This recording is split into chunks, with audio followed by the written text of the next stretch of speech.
Episode 258। लिंग जियो ने भौहें सिकोड़ते हुए पूछा, मास्टर, क्या आपको कुछ गड़बड़ है? कोई बात नहीं, बस इतना है कि आत्मा को लंबे समय तक ऐसे ही रखना बहुत थकाने वाला होगा।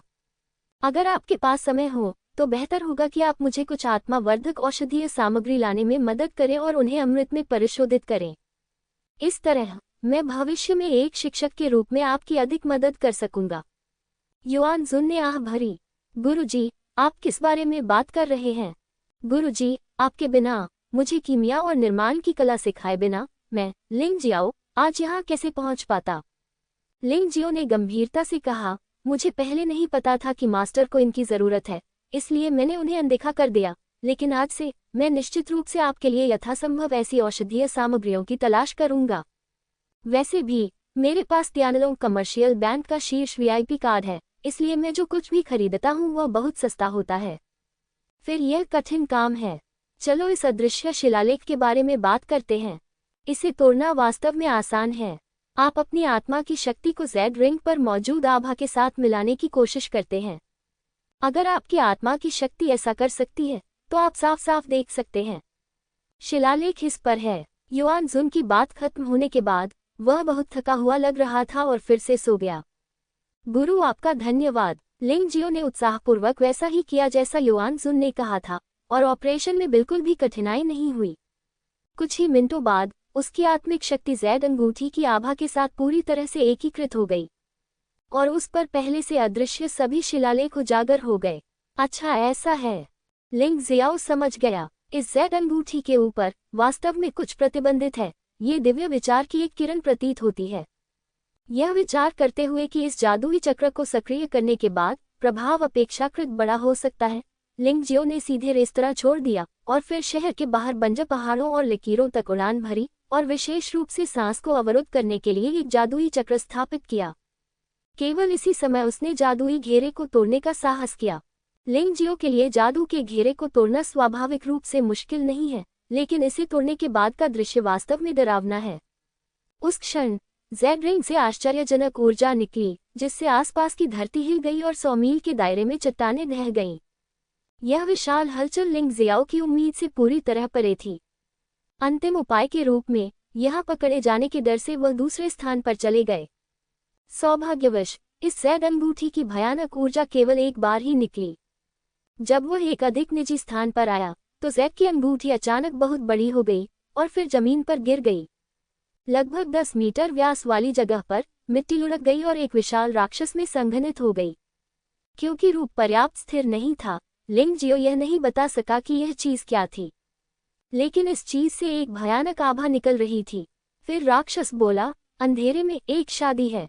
मेरी विरासत तुम्हारी है। यदि आप एक ड्रैगन या एक कीट बन जाते हैं, तो आप सभी का इरादा कि आप इसे अपने लिए करें। ध्वनि अलौकिक थी, मानो सभी दिशाओं से आ रही हो, और फिर लिंग जियाओ के कानों में प्रवेश कर गई।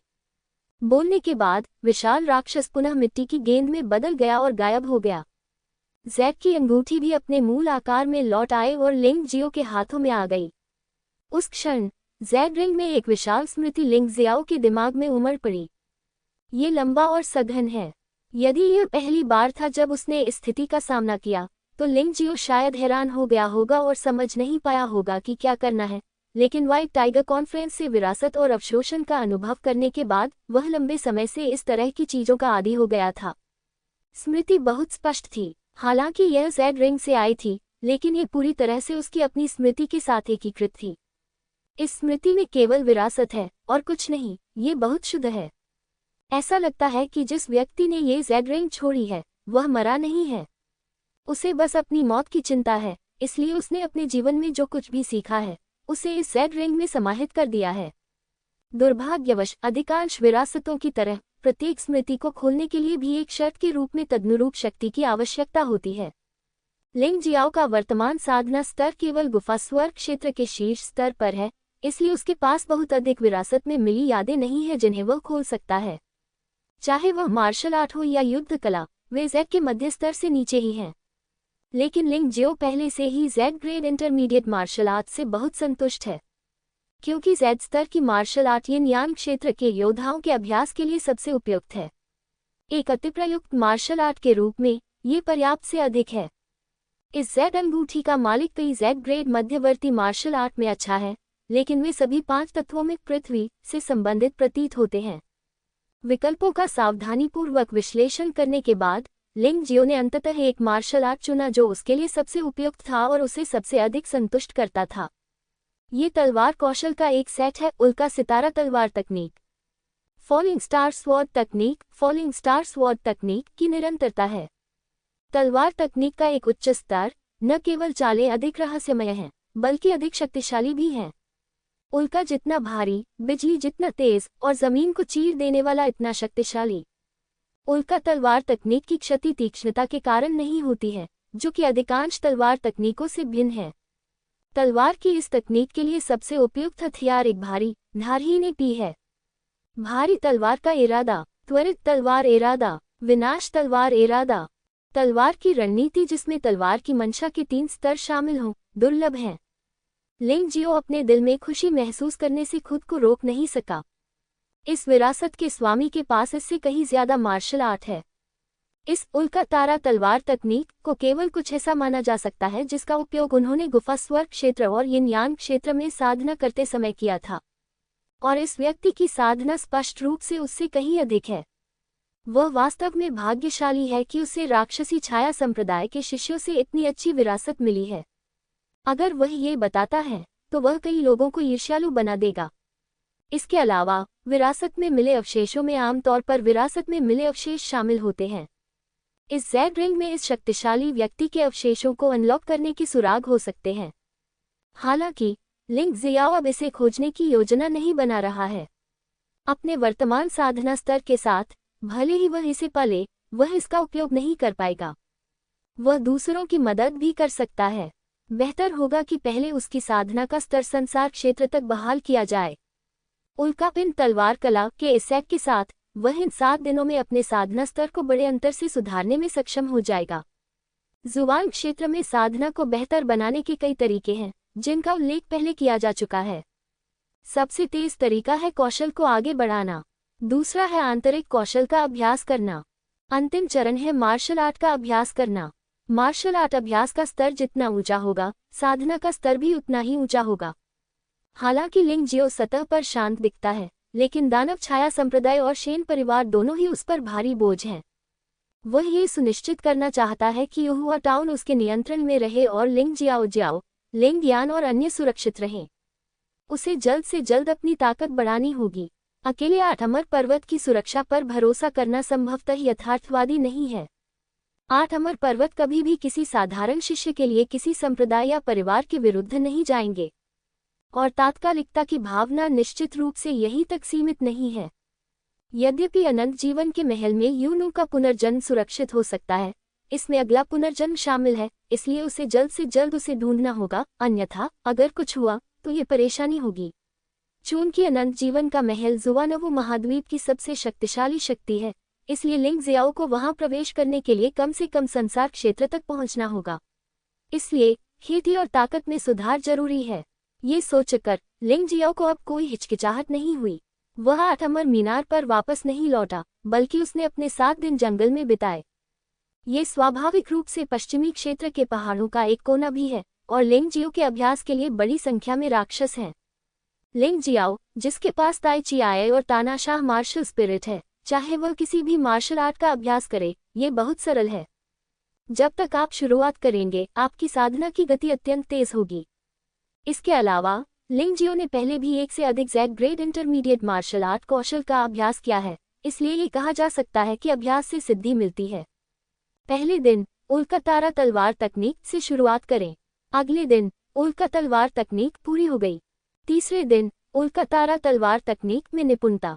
चौथे दिन लिंग जियो ने अंततः उस साधना में सफलता प्राप्त की जिसका वह इतनी मेहनत से पीछा कर रहा था, क्योंकि उसने बड़ी संख्या में राक्षसों को मार डाला और बहुत अनुभव प्राप्त किया। साथ ही उल्का तारा तलवार तकनीक के प्रभाव से भी उन्होंने यिन यान क्षेत्र के आधे चरण के प्राथमिक शक्ति चरण को पार कर लिया। लेकिन ये तो बस शुरुआत थी और वह संतुष्ट नहीं थे। 5वें दिन लिंग जियो की उल्का स्टार तलवार तकनीक अंततः पूर्णता के स्तर पर पहुंच गई। 6ठे दिन उल्का तारा तलवार तकनीक का बहुत ही उत्तम अभ्यास किया गया। आखिरी दिन लिंग जियो ने उल्का तलवार तकनीक का उपयोग करके यिन यान क्षेत्र के 8वें स्तर पर आधे कदम के साथ एक राक्षस को आसानी से मार डाला और उसका क्रिस्टल कोर ले लिया। बक्सियन काउंटी पर वापस लौटे। इस समय उसकी साधना प्राथमिक शक्ति के अंतिम स्तर पर पहुंच चुकी है और वह किसी भी समय शक्ति के मध्यवर्ती स्तर तक पहुंच सकता है। बस इतना ही था कि आसपास के राक्षसों को उसने इतना मार डाला था कि अब वे प्रकट होने की हिम्मत नहीं कर रहे थे। इसके अलावा समय समाप्त हो गया था, इसलिए उसके पास 8 अमर काउंटी में लौटने के अलावा कोई विकल्प नहीं था। पिछली बार जब मैंने 8 अमर काउंटी में कदम रखा था तो मेरे पास काउंटी के आकार को ध्यान से देखने का समय नहीं था, क्योंकि मेरे दिमाग में कुछ चल रहा था। इस समय तो ऐसा लग रहा है कि मैं बहुत हैरान हूँ। यहुआ टाउन की जनसंख्या केवल 200,000 है, जबकि 8 अमर काउंटी की जनसंख्या 10 मिलियन से अधिक है। ये बात काउंटी शहर के प्रवेश द्वार पर लगे विशाल पत्थर के पटल पर उत्कीर्ण है। यद्यपि इसमें कुछ विसंगतियां हो सकती हैं, लेकिन 8 अमर काउंटी की जनसंख्या का करोड़ों तक पहुंच जाना कोई समस्या नहीं होनी चाहिए। इसके अलावा काउंटी में हर जगह यिन यान दायरे के योद्धाओं की आभा है। यदि आप एक साधारण गुफा स्वर्ग क्षेत्र के योद्धा हैं तो आप शायद इस वातावरण में बहुत असहज महसूस करेंगे। दूसरे शब्दों में, लिंग जियो एक योद्धा के रूप में जो पुनर्जन्म की दुनिया में प्रवेश कर चुका है और महामहिम आकाशीय साम्राज्य का सम्राट है, इस वातावरण से शांति से निपटने में सक्षम है। जब लिंग जियो 8 अमर लोगों के पास नीचे गया तो उसने दूसरी मंजिल पर खिड़की के पास एक व्यक्ति को बैठा पाया। ये शेनशी निकला, जिसे 7 दिन पहले उसने लगभग मार डाला था। दिलचस्प बात कि शेनशी की आभा 7 दिन पहले की तुलना में बहुत समृद्ध है और इस समय उसकी साधना ने वास्तव में यिन यान क्षेत्र के 6ठे स्तर का आधा चरण चुरा लिया है। क्या तुमने सफलता प्राप्त की? तुम वास्तव में एक बड़े परिवार हो। न केवल ये लड़का अपनी सभी चोटों से उबर गया, बल्कि उसने अपनी साधना में भी सफलता प्राप्त की। मुझे लगता है कि उसने पहले जो मार्शल आर्ट का उपयोग किया था उसमें भी सफलता मिलनी चाहिए। लिंग जियो ने शेनशी की ओर देखा और चुपके से उपहास करने से खुद को नहीं रोक सका। इस बच्चे को मुझे उकसाना नहीं चाहिए। मुझे उस दिन जो हुआ उसके बारे में चिंता करने की जरूरत नहीं है, लेकिन अगर उसने मुझे फिर से परेशान करने की हिम्मत की तो मैं उसे मार डालूंगा। ये सोचते हुए वह 8 अमर टॉवर में कदम रखा। धोने के बाद लिंग जियो ने एक निजी कमरा ढूंढा और शराब पीना शुरू कर दिया। 8 अमर पर्वत पर मूल्यांकन शुरू होने की प्रतीक्षा करने की तैयारी की। उसने जो बक्सा चुना वह शेनशी के ठीक बगल में था। इसका उद्देश्य किसी और कारण से नहीं बल्कि यह सुनना था कि शेनशी क्या कहना चाहते हैं। आखिरकार इतने बड़े परिवार के शिष्य सबसे ज्यादा जानकार होते हैं। इसके अलावा शेनशी का भाई शेनचोंग अभी भी 8 अमर पर्वत का शिष्य है, इसलिए वह संभवतः अधिक जानकारी जानता है। सर, इस बार आप धन्य हो जाएंगे यदि आप किसी आपदा से बच गए। आप शुरू में बच नहीं पाए थे। अप्रत्याशित रूप से जब आप गंभीर रूप से घायल हो गए और 8 अमर पर्वत के उपयाजक द्वारा पुरस्कृत अमृत प्राप्त किया तो आप वास्तव में बच गए। इसके अलावा यहाँ तक कि जैद मध्यवर्ती मार्शल कौशल स्टॉर्म ईगल भी दाचेंग के दायरे में प्रवेश कर चुका है। यदि आप अब लिंग जियो से मिलते हैं तो उसे मर जाने दें। जो व्यक्ति बोल रहा है वह शेनशी का एक गुर्गा होना चाहिए। उद्धरण चिन्ह विस्मयादिबोधक चिन्ह उद्धरण चिन्ह कप टुकड़ों में टूट गया लग रहा था और तभी शेनशी की आवाज आई। ये स्वाभाविक है कि लिंग जियो मर जाए, लेकिन अब भी हमें जल्द से जल्द 8 अमर पर्वत में शामिल होना है। मेरे भाई शेनचोंग की योग्यताएं मेरी जितनी अच्छी नहीं हैं, लेकिन अब उनकी साधना यिन और यान क्षेत्र में नरक के पहले स्तर के प्रारंभिक चरण तक पहुंच गई है, जबकि मैं अभी भी यिन और यान क्षेत्र के बीच में ही अटका हुआ हूँ। 8 अमर पर्वत के संसाधन इतने शक्तिशाली हैं कि उनकी तुलना मेरे 3 प्रमुख परिवारों से नहीं की जा सकती। चिंता मत करो युवा गुरु, आप निश्चित रूप से 8 अमर पर्वत में सफलतापूर्वक शामिल होने में सक्षम होंगे। आपकी योग्यता के साथ क्या यह आपके लिए आसान नहीं है? मुझे लगता है कि 8 अमर पर्वत में शामिल होने के बाद आपकी साधना 1 साल से भी कम समय में यिन और यान क्षेत्र में प्रवेश करने में सक्षम हो जाएगी। जब समय आएगा तो आप डेकोन लिन रुक्सियन से शादी का प्रस्ताव रख सकते हैं और वह शायद सहमत हो जाएगी। कुतिया चापलूस होती है, लेकिन अगर वह अच्छा काम करती है तो वह कहने के लिए अच्छी बातें भी चुन लेती है। हाँ, तुम सही हो, तुम्हें उसे पकड़ना ही होगा। उस लड़की लिन रुक्सियन ने पिछली बार मेरे भाई को उस आदमी को मारने से रोका था।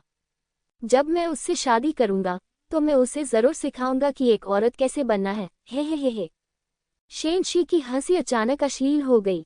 जैसा कि अपेक्षित था, तुम एक बदमाश हो, इसलिए लिन रुक्सियन मेरे प्रति दयालु है। इससे कोई फर्क नहीं पड़ता। मूल्यांकन के दौरान मैं तुम्हें, एक बदमाश को, थोड़ा कष्ट दूंगा और फिर अपने शेन परिवार में वापस जाऊंगा। ये सुनकर लिंग जियाओ ने खुद से कहा। लिन रुक्सियन उसके लिए एक अजनबी थी, लेकिन उसने शेन चोंग के हमले को रोकने में उसकी मदद की।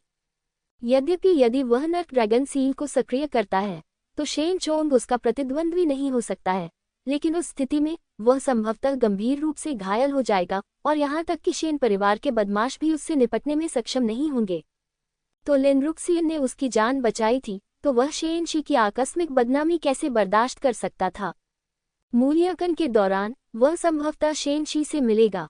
जब तक वह अपने हाथों और पैरों का लापरवाही से इस्तेमाल करता रहेगा, क्या शेन शी को बाहर करना आसान नहीं होगा। मैं अभी भी 8 अमर पर्वत में प्रवेश करना चाहता हूँ, लेकिन कोई रास्ता नहीं है। इस कमीने को मुझे अपमानित करने और मेरे उपकारकर्ता का अपमान करने के लिए तुझसे किसने कहा। अगले दरवाजे पर शेन शी को लिंग जियो की योजना का पता नहीं था और वह अभी भी खुशी से बात कर रहा था। 8 अमर पर्वत ऊपरी 8 अमर और निचले 8 अमर में विभाजित है। इस बार मैंने केवल निचले 8 अमर में प्रवेश किया। केवल निचले 8 अमरों के 8 पहाड़ों में अपना नाम बनाकर ही आप ऊपरी 8 अमरों में एक शिष्य के रूप में शामिल हो सकते हैं। ये बहुत जरूरी है। अपनी योग्यता के साथ मुझे सीधे ऊपरी 8 अमरों में प्रवेश करना चाहिए। बेशक आप प्रतिभाशाली हैं और आपके पास उत्कृष्ट योग्यताएं हैं। 100 वर्षों में ऐसा देखना दुर्लभ है। निचले 8 अमर लोगों के प्रत्येक मूल्यांकन में लगभग 100 लोग हैं, हालांकि केवल शीर्ष 8 ही 8 अमर लोगों के पर्वत में शामिल हो सकते हैं। लेकिन आपका चयन अवश्य होगा। ये सुनकर लिंग जियाओ अपनी हंसी रोक नहीं पाया। 100 लोगों में से सिर्फ 8 लोगों का चयन हुआ। संभावना अभी भी काफी कम है, लेकिन ये कुछ भी नहीं है। व्हाइट टाइगर फेग्योन सम्मेलन में इतने प्रतिभाशाली लोग थे, क्या उन्हें भी प्रथम स्थान नहीं मिला? अगर वह 8 अमर पर्वत की प्रवेश परीक्षा में प्रथम स्थान प्राप्त नहीं कर पाता है, तो वह स्वर्गीय राज्य के सम्राट के रूप में अपना सम्मान खो देगा। वह भविष्य में अपने अच्छे भाइयों को कैसे बता सकता है? लिंग जियाओ अपने जीवन में केवल प्रथम बनना चाहता है और उसे दूसरे स्थान की परवाह नहीं है। वह अभी सोच ही रहा था कि अचानक 8 अमर भवन में एक आवाज गूंजी। जो लोग 8 अमर पर्वत की प्रवेश परीक्षा में भाग लेते हैं, वे नीचे इकट्ठा हो सकते हैं। यह आवाज सुनकर लिंग जियो ने अपनी चॉपस्टिक नीचे रख दी और खड़ा हो गया। यद्यपि उन्होंने एक बार संसार में प्रवेश किया और पुनर्जन्म लिया, लेकिन संसार में प्रवेश करने और पुनर्जन्म लेने से पहले उनकी आयु केवल 18 वर्ष थी। उनमें अभी भी एक युवा की तरह जोश और प्रतिस्पर्धात्मक भावना है। जब वे बाहर जा रहे थे तो लिंग जियो और शेन शी एक दूसरे से टकरा गए। लिंग जियाओ ने मुस्कुराते हुए पलटकर नीचे की ओर जाना शुरू कर दिया। यहाँ उससे बहस करने का उसका कोई इरादा नहीं था। आखिरकार प्रवेश परीक्षा सबसे महत्वपूर्ण है, लेकिन शेन शी अलग थे। वह इतना क्रोधित था कि वह आग बबूला हो गया।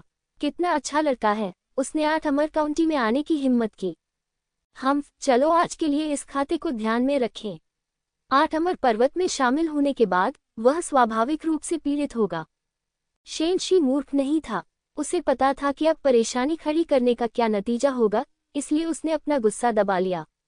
8 अमर मीनार के नीचे ठीक 120 योद्धा एकत्रित थे। इनमें से 8 लोगों को निचले 8 अमर पर्वत श्रृंखला में शामिल होने के लिए चुना जाएगा और वे 8 अमर पर्वतों के निचले 8 अमर शिष्य बनेंगे।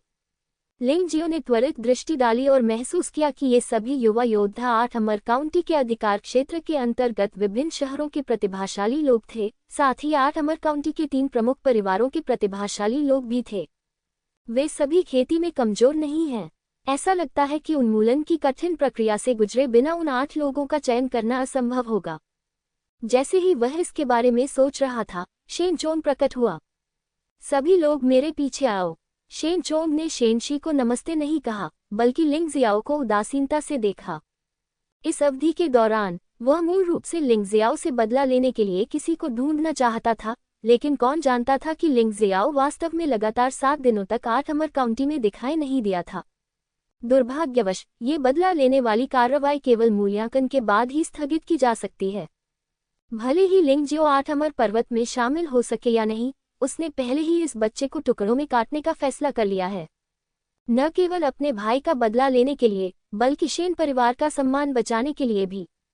शेन परिवार के प्रतिष्ठित बच्चों को वास्तव में एक दूरदराज के शहर के योद्धाओं द्वारा धमकाया गया था और उन्होंने जवाबी कार्रवाई करने की हिम्मत नहीं की। उसके बाद वे वास्तव में अपना सिर ऊंचा रखने में असमर्थ होंगे। रास्ते में शेन चोंग तेजी से आगे बढ़ता गया। उसके पीछे के 120 लोग उसका पीछा करने में सक्षम थे। ये देखा जा सकता था कि इस बार चुने गए 120 लोगों में से प्रत्येक के पास अच्छी योग्यता थी। भले ही शेन चोंग ने जानबूझकर खुद को उनसे दूर कर लिया हो, लेकिन वह सफल नहीं हुआ। बेशक यही कारण है कि शेन चोंग अपनी ताकत बरकरार रखता है, अन्यथा अगर वह अपनी पूरी ताकत से दौड़ता तो वह 30 से अधिक लोगों के साथ नहीं रह पाता। लगभग 1/4 घंटे बाद सभी लोग झेंगडोंग दर्रे पर पहुंच गए। लिंग जियाओ इस जगह से बहुत परिचित था। जब वह यहाँ आया था तो वह यहाँ से गुजरा था। 8 अमर काउंटी के 8 दर्रे 8 अमर पर्वत के नीचे 8 अमरों के प्रभारी हैं। इस झेंगडोंग दर्रे का उपयोग आमतौर पर शिष्यों का चयन करने के लिए किया जाता है। शेन चोंग ने शांति से परिचय दिया। इनमें से प्रत्येक दर्रे में एक विशेष टेलीपोर्टेशन सरणी है जो निचले 8 अमर पर्वत के तल तक जाती है। यदि आप मूल्यांकन पास कर सकते हैं तो आप 8 अमर पर्वत में कदम रखने के योग्य होंगे। यद्यपि वहां की जनसंख्या 8 अमर काउंटी जितनी बड़ी नहीं है, फिर भी आध्यात्मिक ऊर्जा बहुत प्रचुर है जो आपकी साधना में बहुत सहायक होगी। दिलचस्प बात कि ऐसा लगता है कि मेरा चुनाव गलत नहीं है। बेहतर स्थान पर जाने से मेरी साधना की बहाली में बहुत लाभ होगा। शेन चोंग की बातें सुनने के बाद लिंग जियो मदद नहीं कर सका और उसने चुपके से सिर हिला दिया। उनके लिए ये परीक्षा आसान नहीं थी, क्योंकि उसने पाया कि उन 120 लोगों में से 5 वास्तव में पुनर्जन्म योद्धा थे और उसे मिलाकर कुल 6 लोग थे। सामान्य परिस्थितियों में पुनर्जन्म योद्धा समान स्तर के साधारण योद्धाओं की तुलना में अधिक शक्तिशाली होते हैं। ये 5 लोग निश्चित रूप से उसके प्रतिस्पर्धी बनेंगे। ऐसा लगता है कि मेरी लड़ाकू भावना इतनी आसानी से खत्म नहीं होगी। अगर मैं पुनर्जन्म में भी प्रवेश करूं तो भी मेरे विरोधी अवश्य ही होंगे। लिंग जियो को शुरू में चिंता थी कि अगर उसे लंबे समय तक विरोधियों की कमी महसूस हुई तो वह धीरे धीरे अपनी लड़ाई की भावना खो देगा, जो निश्चित रूप से उसके विकास के लिए बेहद हानिकारक होगा। लेकिन वर्तमान स्थिति को देखते हुए उनकी चिंताएं स्पष्ट रूप से अनावश्यक हैं। जो लोग पुनर्जन्म में शामिल होना चुनते हैं वे मूलतः प्रतिभाशाली होते हैं और उनके कई विरोधी होते हैं। और यहाँ तक कि साधारण योद्धाओं में भी कुछ ऐसे होते हैं जो उत्कृष्ट होते हैं और उन्हें कम करके नहीं आंका जाना चाहिए। क्या तुम डर गए हो, बच्चे? मुझे नहीं पता कि कब शेन चोंग लिंग जियो के बगल में प्रकट हुआ और उदासीन स्वर में कहा, अगर तुम डरे हुए हो तो यहाँ से चले जाओ। 8 अमर पर्वत को तुम्हारे जैसे बर्बाद की जरूरत नहीं है। डर? अगर मैं डरता तो तुम्हारे भाई शेन शी को कछुए के खोल में छिप जाना चाहिए और कभी बाहर नहीं आना चाहिए। लिंग जियाओ ने शेन चोंग को तिरस्कारपूर्वक देखा और कहा, आप बक्सियन पर्वत में एक छोटे से कर्मचारी हैं। आप वास्तव में अपने आप को एक हरे प्याज की तरह मानते हैं। बस अपने मामलों को अच्छी तरह से संभालें और परेशानी पैदा न करें, अन्यथा मैं आपको आपके भाई की तरह शर्मिंदा कर दूंगा। तुम मौत की तलाश में हो। शेन चोंग ने शुरू में सोचा था कि उसकी धमकी से लिंग जियो को छोड़ने का फैसला करना पड़ेगा और फिर उसके लिए कार्रवाई करना आसान हो जाएगा। अप्रत्याशित रूप से लिंग जियाओ का गुस्सा उससे भी ज्यादा था। वह प्रथम स्तरीय यिन यांग क्षेत्र वाला योद्धा इस युवक को डरा नहीं सका। क्या तुम मौत की तलाश में हो? यही तो तुम्हारे भाई ने कहा था। निमंत्रण पत्र मेरे पास है। क्या तुम मुझे मारने की हिम्मत कर सकते हो? लिंग जियो ने शेन चोंग को तिरस्कारपूर्वक देखा और पूछा। शेन चोंग एक पल के लिए स्तब्ध रह गया, लेकिन उसने कभी कोई कदम उठाने की हिम्मत नहीं की। एक हारे हुए व्यक्ति से बदला लेने के लिए अपना भविष्य बर्बाद करना उचित नहीं था। यदि आप कार्रवाई करने की हिम्मत नहीं रखते हैं तो वहां खड़े मत रहिए। ये सड़क को अवरुद्ध करने वाले खंभे की तरह है। मूल्यांकन शुरू होने वाला है ना? ठीक है, बहुत बढ़िया। याद रखना बच्चे, यह मत कहना कि तुम इस बार 8 अमर पर्वत में शामिल नहीं हो सकते। अगर तुम शामिल भी हो गए तो मैं तुम्हें अच्छा जीवन नहीं जीने दूंगा। शेन चोंग ने गुस्से से कहा और अपने काम करने चला गया। आखिरकार वह दूसरों के लिए काम करने वाला एक व्यक्ति मात्र है और उसके पास कोई शक्ति नहीं है। भाई, तुम बहुत कमाल के हो। तुमने शेन चोंग से भिड़ने की हिम्मत की। तुम कमाल के हो। मैं 8 अमर काउंटी में झोउ परिवार का प्रत्यक्ष वंशज हूँ। मेरा नाम झोउ चुई है। जैसे ही लिंग जियाओ परीक्षण शुरू होने का इंतजार कर रहा था, खूबसूरत कपड़े पहने एक युवक उसके पास आया और उसे अंगूठा दिखाया। लिंग जियाओ, युहुआ टाउन में लिंग परिवार का एक शिष्य। लिंग जियो ने झोउ चुई की ओर देखा और लापरवाही से उत्तर दिया। पहले तो वह कुछ बोलना नहीं चाहते थे, लेकिन विनम्रता के कारण उन्होंने आसानी से जवाब दे दिया। ये झोउ चुई 3 प्रमुख परिवारों में से एक झोउ परिवार का वंशज निकला। उसकी ताकत खराब नहीं है, लेकिन वह उसका प्रतिद्वंद्वी बनने के योग्य नहीं है। ओह, आप युहुआ टाउन से हैं। जब झोउ चू ने ये सुना तो उसने अपनी भौहों के बीच तिरस्कार का संकेत दिखाया, लेकिन जल्द ही तिरस्कार का ये संकेत उसने चतुराई से छिपा लिया। वह अभी भी बहुत उत्साह से मुस्कुराया और कहा, युहुआ टाउन की प्रतिभा खराब नहीं है। आपकी वर्तमान साधना कैसी है? 10वीं गुफा स्वर्ग क्षेत्र। लिंग जियाओ ने उदासीनता से कहा, 10वीं गुफा का स्वर्ग क्षेत्र? क्या तुम मजाक कर रहे हो? तुम इस तरह की साधना के साथ परीक्षण में भाग लेने की हिम्मत करते हो? क्या तुम मरने वाले हो? झोउ चुई के पढ़ाने का लहजा स्पष्ट रूप से ऐसा था मानो वह बहुत महान हो। आप ऐसा क्यों सोचते हैं? लिंग जियो ने उदासीनता से पूछा। लिंग जियाओ, तुम वास्तव में नहीं जानते कि आकाश कितना ऊंचा है और पृथ्वी कितनी गहरी है। 8 अमर पर्वत की प्रवेश परीक्षा में तुम्हारा जीवन समाप्त हो सकता है। अपनी वर्तमान साधना के साथ तुम न केवल परीक्षा उत्तीर्ण नहीं कर पाओगे, बल्कि अंत में तुम अपना जीवन भी खो दोगे। मेरी सलाह सुनो, क्यों न मेरी बात मानो। मैं गारंटी देता हूं कि तुम्हारा जीवन अच्छा रहेगा और कोई भी तुम्हें परेशान करने की हिम्मत नहीं करेगा। यहाँ तक कि शेन परिवार भी ऐसा करने की हिम्मत नहीं करेगा। झोउ चू ने गंभीरता से कहा। काफी देर तक बात करने के बाद झोउ चू वास्तव में लिंग जियो को अपना छोटा भाई बनाना चाहता था। साफ शब्दों में कहें तो वह एक नौकर है। कोई जरूरत नहीं, मुझे अकेले रहने की आदत है। और तो और, मिस्टर झोउ एक अमीर परिवार के वंशज हैं। मैं तो बस एक देशवासी हूँ। मैं आपसे दोस्ती कैसे कर सकता हूँ? लिंग जियो को लगा कि झोउ कुई इस बार वास्तव में परेशान कर रहा था और वह इस तरह के व्यक्ति को बहुत नापसंद करता था। हालांकि दूसरे पक्ष ने उनके साथ कुछ नहीं किया, इसलिए उन्होंने इनकार कर दिया और कोई कार्रवाई नहीं की। आप एक बच्चे को नहीं सिखा सकते। झोउ चुई की आवाज और भी गंभीर हो गई। आप पहले कभी 8 अमर काउंटी शहर में नहीं गए हैं, है ना? क्या आप जानते हैं कि मूल रूप से केवल 100 लोग 8 अमर पर्वत की वार्षिक प्रवेश परीक्षा में भाग लेते हैं? अंत में केवल 70% ही जीवित बचे। केवल 20% लोग पूरी तरह से सुरक्षित थे। आपकी साधना के स्तर के अनुसार आप शायद जीवित नहीं बचेंगे। भले ही ईश्वर दयालु हो और आपको जीवित रहने की अनुमति दे, फिर भी आप शायद गंभीर रूप से घायल हो जाएंगे, जो आपकी भविष्य की साधना के लिए बेहद हानिकारक होगा। आपकी चिंता के लिए धन्यवाद श्री झोउ। हर किसी का अपना विकल्प होता है। इसके अलावा मेरे ऊपर पूरे परिवार की उम्मीदें टिकी हैं। मैं इतनी आसानी से कैसे पीछे हट सकता हूँ? लिंग जियो भी नाराज नहीं था, वह बस हल्के से मुस्कुराया। ऐसे मूर्ख पर गुस्सा होने से उसे थोड़ा अपमानित महसूस हुआ। पुनर्जन्म में प्रवेश करने से पहले वह वास्तव में इस आदमी को दूर भगाना चाहता था, लेकिन अब इससे कोई फर्क नहीं पड़ता कि वह सिर्फ इस आदमी की बात सुनता है। वैसे भी वह वास्तव में 8 अमर काउंटी के बारे में ज्यादा नहीं जानता है। हालांकि यह झोउ कुई वास्तव में एक घमंडी और मूर्ख है। वह आखिरकार झोउ परिवार का वंशज है, इसलिए वह शायद बहुत सी चीजें जानता है। तो फिर तब तक प्रतीक्षा करो जब तक तुम्हें पछतावा न हो। झोउ चुई ने व्यंग्य करते हुए कहा, मैंने तुम्हारे जैसे कई छोटे शहर के प्रतिभाशाली लोगों को देखा है। हो सकता है कि अपने छोटे से शहर में आप एक प्रतिभाशाली व्यक्ति हो या एक अद्वितीय गुरु हो, लेकिन 8 अमर लोगों की काउंटी में आप कुछ भी नहीं हैं। तुम्हारे जैसा एक प्रतिभाशाली व्यक्ति हुआ करता था, जिसने मेरी बात सुनने से इनकार कर दिया और तियानफेंग समूह का मूल्यांकन लेने पर जोर दिया। नतीजतन अंत में उसकी मृत्यु हो गई। तियानफेंग समूह? वह क्या है? लिंग जियाओ ने संदेह से पूछा। नहीं, आप तियानफेंग समूह के बारे में भी नहीं जानते। तियानफेंग समूह 8 अमर काउंटी में एकमात्र बल है जो 8 अमर पर्वत के साथ प्रतिस्पर्धा करने के लिए योग्य है। हालांकि तियानफेंग समूह चेंग बुचाओटिंग से संबद्ध है।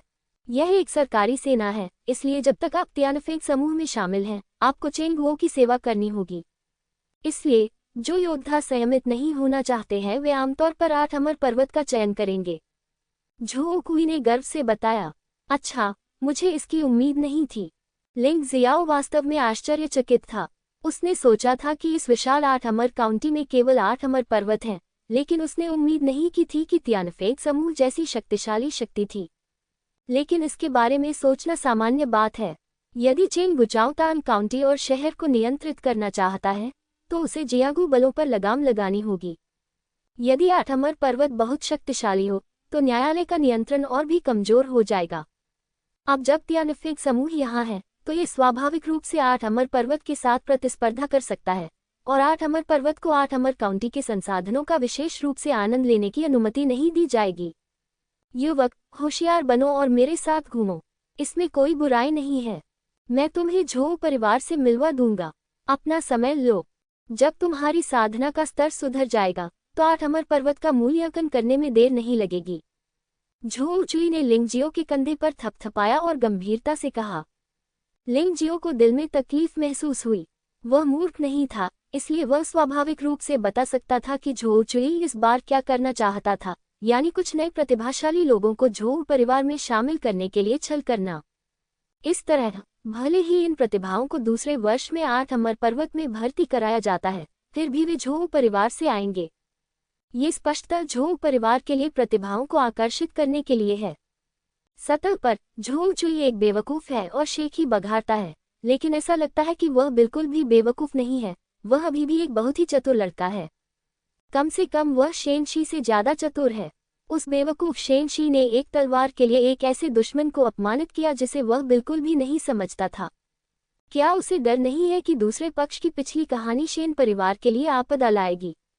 वैसे मिस्टर झोउ, मैंने सुना है कि 8 अमर काउंटी में दानव छाया संप्रदाय नामक एक संप्रदाय है। क्या आप जानते हैं? लिंगजियो ने अचानक पूछा। उनके विचार में चूंकि झोउ चुई 8 अमर काउंटी के बारे में इतना कुछ जानता था, इसलिए उसके लिए राक्षसी छाया संप्रदाय के बारे में न जानना असंभव था। इसके अलावा बाहरी किंवदंतियों के अनुसार हालांकि राक्षसी छाया संप्रदाय 8 अमर पर्वत जितना अच्छा नहीं है, ये 3 प्रमुख परिवारों के समान स्तर पर है। लेकिन वह गलत था। झोउ चुई ने उसका प्रश्न सुनने के बाद कुछ देर सोचा, फिर अपना सिर हिलाया और कहा, दानव छाया संप्रदाय? मैंने इसके बारे में क्यों नहीं सुना है? क्या ये 3 प्रमुख परिवारों जितना प्रसिद्ध है? क्या ऐसी कोई शक्ति है? क्या ये किंवदंती गलत है? लिंगजियाओ ने भौहें सिकुड़ी। ओह, तुम इतना क्यों सोच रहे हो? मैं तुम्हें बता दूं, पूरे 8 अमर काउंटी में तुम्हें केवल 8 अमर पर्वत, तियानफेंग समूह, तियानलोंग ट्रेडिंग कंपनी और 3 प्रमुख परिवारों पर ही ध्यान देने की जरूरत है। तुम्हें बाकी लोगों की बिल्कुल भी परवाह करने की जरूरत नहीं है।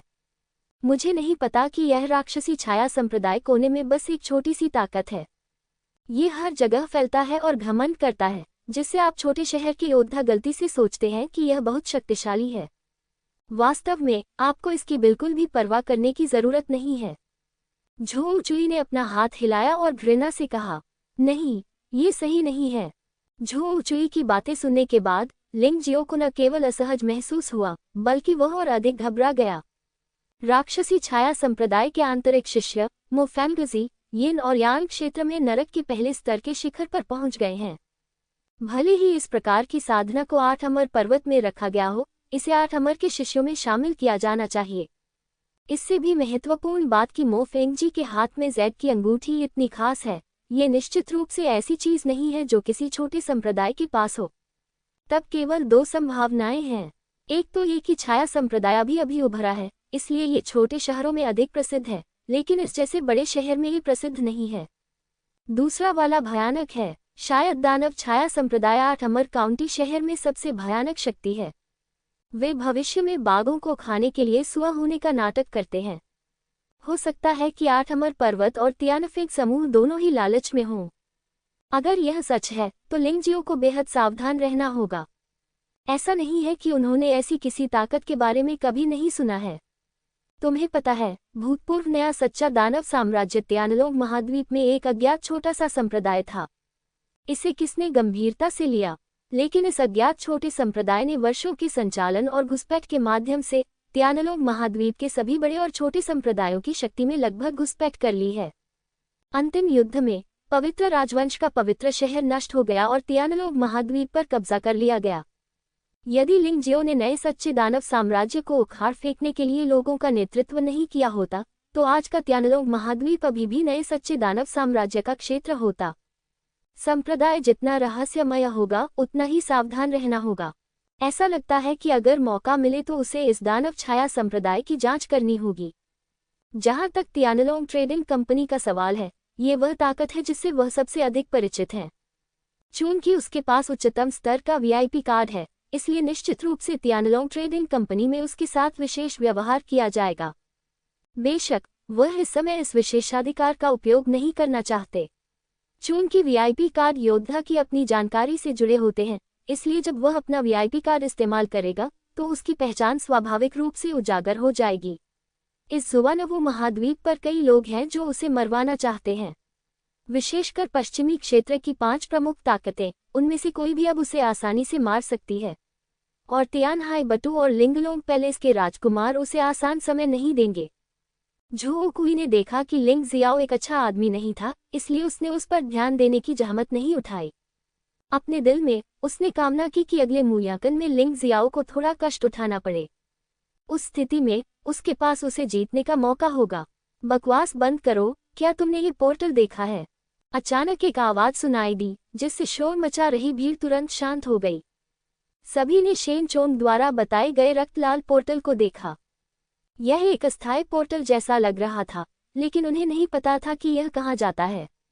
शेन चोंग के बगल में उसी उम्र का एक योद्धा खड़ा है, लेकिन उसकी साधना शेन चोंग की तुलना में बहुत अधिक मजबूत है। यह अनुमान लगाया जाता है कि वह और शेन चोंग इस बार प्रवेश परीक्षा के लिए जिम्मेदार होंगे। लिन रुक्सियन नाम का डीकन दिखाई नहीं दिया, लेकिन लिंग जियो को पूरा विश्वास था कि वह कहीं न कहीं इस मूल्यांकन को देख रही होगी। आखिरकार यह 8 अमर पर्वत की प्रवेश परीक्षा है। प्रवेश स्तर के शिष्यों का स्तर 8 अमर पर्वत के भविष्य के विकास से संबंधित है। 8 अमर पर्वत के लिए इस पर ध्यान न देना असंभव है। टेलीपोर्टेशन सरणी के पीछे क्या है? कोई व्यक्ति पूछे बिना नहीं रह सका। यह एक अच्छा सवाल है। ये रक्तलाल टेलीपोर्टेशन सरणी जिस स्थान पर जाती है वही डाकू का अड्डा है। यद्यपि 8 अमर काउंटी में अधिकांश स्थान बहुत स्थिर हैं, फिर भी कई बंजर पहाड़ों और चोटियों के कारण वहां कई डाकू हैं। ये डाकू कोई साधारण लोग नहीं हैं, ये सभी आपके और मेरे जैसे शक्तिशाली योद्धा हैं। इसके अलावा उन्होंने सैकड़ों लड़ाइयों का अनुभव किया है और बिना पलक झपकाए हत्या कर दी है। वे सभी बेहद क्रूर हैं। इस बार आपको जिस स्थान पर टेलीपोर्ट किया गया है वो ब्लड केव विलेज है। जुएकू गांव के नेता का साधना आधार यिनयान क्षेत्र के 8वें स्तर के आधे चरण के स्तर तक पहुंच गया है। दूसरा स्वामी थोड़ा कमजोर है, उसकी शक्ति केवल 6 स्तर की है। ग्रामीणों में सबसे खराब साधना स्तर वाले लोगों के पास 7वीं गुफा स्वर्ग क्षेत्र का साधना स्तर भी होता है। कुल मिलाकर उनकी संख्या 1368 थी। तुम्हें बस इन डाकुओं का सफाया करना है। जैसे ही ये शब्द निकले, 120 प्रतियोगियों में से कई ने राहत की सांस ली। जाहिर तौर पर वे थोड़े डरे हुए थे। अगर तुम डरे हुए हो तो यहाँ से चले जाओ, अन्यथा अगर तुम मर गए तो हमारे 8 अमर पर्वत जिम्मेदार नहीं होंगे। शेन चोंग ने ठंडी सांस ली और कहा, उदाहरण के लिए एक दूरदराज के शहर का लड़का, आपकी माँ के लिए आपको जन्म देना आसान नहीं है। अपने जीवन का मजाक मत उड़ाओ। ये सचमुच मर चुका है, लेकिन दूसरी बार ऐसा नहीं होगा। लिंग जियो जानता था कि वह वही था जिसका शेन चोंग मजाक उड़ा रहा था, लेकिन वह इससे काफी घृणा करता था। डाकुओं को मारना कोई बड़ी बात नहीं है। जब लिंग जियाओ ने अकेले ही लाखों सैनिकों को मार डाला तो शेन चोंग को पता नहीं चला कि वह कहाँ रो रहा था। मैं हार मानता हूँ। मैं भी हार मानता हूँ। परीक्षा से पहले ही 30 लोगों ने हार मान ली थी और मूल 120 लोगों की संख्या अचानक घटकर 90 रह गई। हारे हुए और काया लोगों का एक समूह अपने जीवनकाल में मार्शल आर्ट में कभी भी महान सफलता हासिल नहीं कर पाएगा। वक्ता शेन चोंग के बगल में खड़ा एक अन्य युवा योद्धा था। क्या आप में से बाकी लोग हार मानने को तैयार नहीं हैं? बहुत अच्छा, आप सभी बहुत अच्छे हैं। तो चलिए अब टेलीपोर्टेशन सरणी में प्रवेश करते हैं। इस टेलीपोर्टेशन सरणी को सक्रिय होने में अभी भी आधा घंटा बाकी है। इस आधे घंटे में आपको यथासंभव अधिक से अधिक डाकुओं को मारना होगा। ब्लड केव गांव के सभी डाकू एक प्रकार की दुष्ट मार्शल आर्ट का अभ्यास करते हैं और काला राक्षस बीज उनके शरीर में संघनित हो जाएगा। उन्हें मार डालो और दानव बीज निकाल दो। प्रत्येक दानव प्रजाति को एक अंक के रूप में गिना जाता है। अगर कोई पहले मास्टर को मार सकता है तो उसे 100 अंक के रूप में गिना जाएगा। दूसरे मास्टर को मारना 50 अंक के रूप में गिना जाएगा। क्या तुम्हें सब कुछ समझ आ गया? झो चुई इस समय फिर से लिंग जियो के पास आया, अपनी आवाज कम की और कहा, लड़के क्या तुम साफ सुन रहे हो? हम असली डाकुओं को मारने जा रहे हैं, राक्षसों को नहीं और कठपुतलियों को नहीं। यदि आप सावधान नहीं रहे तो आप अपनी जान गंवा देंगे। अब हार मान लो, वरना तुम्हें पछताने का मौका नहीं मिलेगा। हार नहीं माने। लिंग जियाओ ने बस अपना सिर हल्के से हिलाया, वह ज्यादा कुछ समझाने में आलसी दिखा रहा था। यदि आप हार नहीं मानना चाहते तो मेरे साथ मिल जाओ। मैं गारंटी दे सकता हूं कि आप कभी नहीं मारे जाएंगे, लेकिन आपको मुझे अपने पास मौजूद सभी दानव बीज देने होंगे। झो चुई ने अंततः अपनी लोमड़ी की पूंछ दिखा दी। हालांकि उसने लिंग जियो को बहुत विनम्रता से मनाने की कोशिश की, लेकिन अंत में वह अभी भी लिंग जियो का फायदा उठाना चाहता था। इन बड़े परिवारों के योद्धा संभवतः छोटे शहरों के योद्धाओं को मनुष्य नहीं बल्कि उपकरण मानते हैं, जिन्हें वे कभी भी उपयोग कर सकते हैं और त्याग सकते हैं। चले जाओ, अगर तुम बकवास करते रहे तो मैं तुम्हें मार डालूंगा। अगर यह कुछ और होता तो लिंग जियाओ को इसकी परवाह नहीं होती और वह ऐसा दिखावा करता कि वह बिल्कुल भी नहीं सुन रहा है। लेकिन झो कुई के शब्दों ने पहले से ही उसके मन में हत्या का इरादा पैदा कर दिया था। क्या कहा आपने? झो कुई ने लिंग जियो की बात स्पष्ट रूप से नहीं सुनी थी और उसने दोबारा पूछा। मैंने तुमसे कहा था कि बाहर निकल जाओ, नहीं तो मैं तुम्हें मार डालूंगा। लिंग जियाओ ने झो चुई को ठंडे अंदाज में देखा। हालांकि उसने जानलेवा इरादा नहीं दिखाया, फिर भी उसकी आंखों में उदासीनता ने झो चुई को गलती से सोचने पर मजबूर कर दिया कि वह एक भयानक जानवर का सामना कर रहा है। अच्छा लड़का, ये सच है कि एक कुत्ते ने लू रेनिक्सियन को काट लिया है और तुम एक अच्छे व्यक्ति के दिल को नहीं जानते। मैं अच्छे इरादों के साथ तुम्हारी मदद करने की कोशिश कर रहा हूँ, लेकिन तुम वास्तव में इस तरह की बात करते हो। मुझे उम्मीद है कि आप बाद में अकेले नहीं होंगे, अन्यथा ये बहुत दुखी होगा। एक ठंडी सांस के साथ झो कुई मुड़ा और चला गया। झो चुई की पीठ की ओर देखते हुए लिंग जियो ने ठंडी मुस्कान के साथ कहा, बेहतर होगा कि तुम मुझे उकसाओ नहीं, वरना मैं तुम्हें भी मार डालूंगा। क्या बकवास है शेन परिवार और झो परिवार, क्या तुम्हें सच में लगता है कि मैं डर जाऊंगा? हे, तुम सच में एक उपद्रवी हो। तुम्हारे और मेरे बीच का मामला अभी तक सुलझा नहीं है, लेकिन फिर भी तुम झो कुई को भड़काने की हिम्मत कर रहे हो। अचानक लिंग जियाओ के कानों में एक उपहासपूर्ण आवाज सुनाई दी। लिंग जियो को ये जानने के लिए देखने की जरूरत नहीं थी कि यह शेन शी की आवाज थी। क्या पिछली बार सीखा गया सबक काफी नहीं था? इससे पहले कि तुम डरना सीखो, मुझे तुम्हें मारना होगा। लिंग जियाओ ने ठंडे स्वर में कहा। बच्चे, इतना घमंडी मत बनो। 8 अमर पर्वत में बहुत ज्यादा परीक्षण नहीं है, केवल 2 स्तर हैं। अगर तुम किस्मत से पहला स्तर पास कर लेते हो तो मैं तुम्हें दूसरे स्तर पर मार दूंगा। शेन शी ने दांत पीसते हुए कहा। तो आपको सावधान रहना होगा, पहले स्तर पर अपनी जान न गंवा दें। लिंग जियो ने शेन शी को उदासीनता से देखा। उसने पहले ही सोच लिया था कि यह पहला स्तर हत्या के लिए सबसे उपयुक्त है। यदि शेन शी को वास्तव में नहीं पता कि उसके लिए क्या अच्छा है, तो उसे पहले स्तर पर सीधे कार्रवाई करने में कोई आपत्ति नहीं है। वैसे भी नियम तो यही कहते हैं कि जीवन और मृत्यु भाग्य पर छोड़ दी जाती है। चाहे वह शेन शी हो, झो कुई हो या अन्य प्रतिस्पर्धी हो, वे संभवतः दूसरों को खत्म करने की पूरी कोशिश करेंगे। अतः ये स्तर वास्तव में दूसरे स्तर से अधिक कठिन हो सकता है।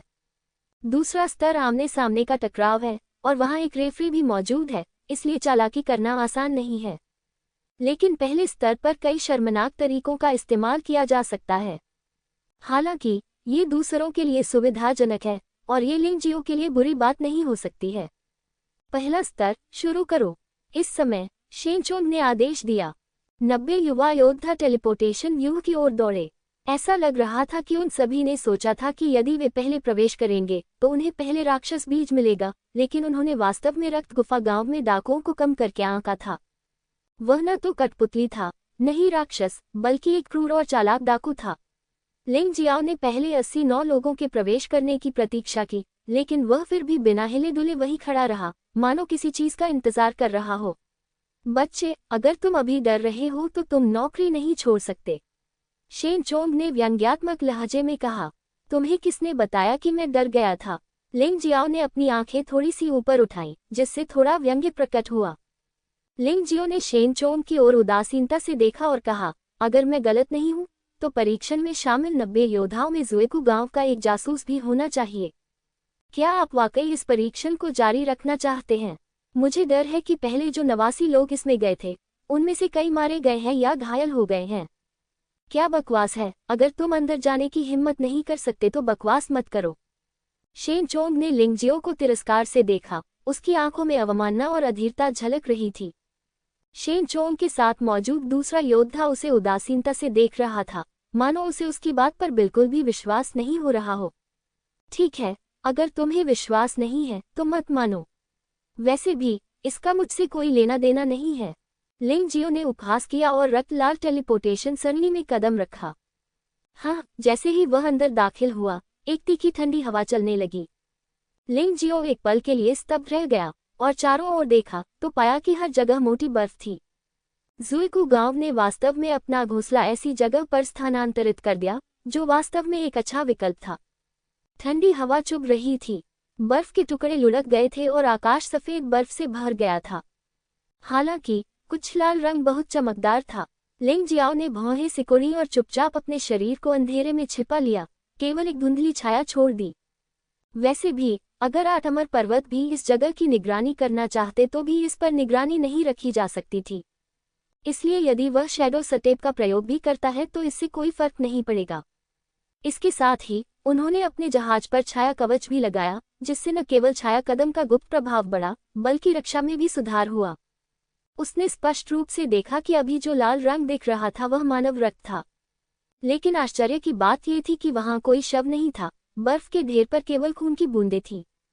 लिंगजियो ने ध्यान से देखा और पाया कि यहाँ वास्तव में लड़ाई हुई थी और दृश्य बहुत दुखद था। ऐसा अनुमान है कि 4 या 5 परीक्षक मारे गए। ऐसा लगता है कि परीक्षकों के इस समूह की ताकत अभी भी बहुत मजबूत है। वे रक्त गुफा गांव के जाल में फंस गए और भागने में सफल रहे। खैर, खून की बहुत तेज गंध है। लिंगजियो कुछ दूर तक आगे चला गया और कड़ाके की ठंड उसे कोई नुकसान नहीं पहुंचा सकी। अकेले छाया कवच उसके लिए बहुत सारी ठंड को दूर कर सकता है और युवानली की सुरक्षा के साथ उसके लिए जमे हुए होना मूल रूप से असंभव है। यदि अर्धचरणीय नियान क्षेत्र की साधना वाला कोई साधारण योद्धा यहाँ आता है तो उसे ठंड को दूर भगाने के लिए लगातार अपनी आंतरिक ऊर्जा का उपभोग करना होगा। रक्त गुफा गांव ने इस स्थान को अपने घोंसले के रूप में चुना और संभवतः ये भी इसी कारण से है। उसकी गति अचानक तेज हो गई और वह उस दिशा की ओर दौड़ा जिधर से खून की गंध आ रही थी।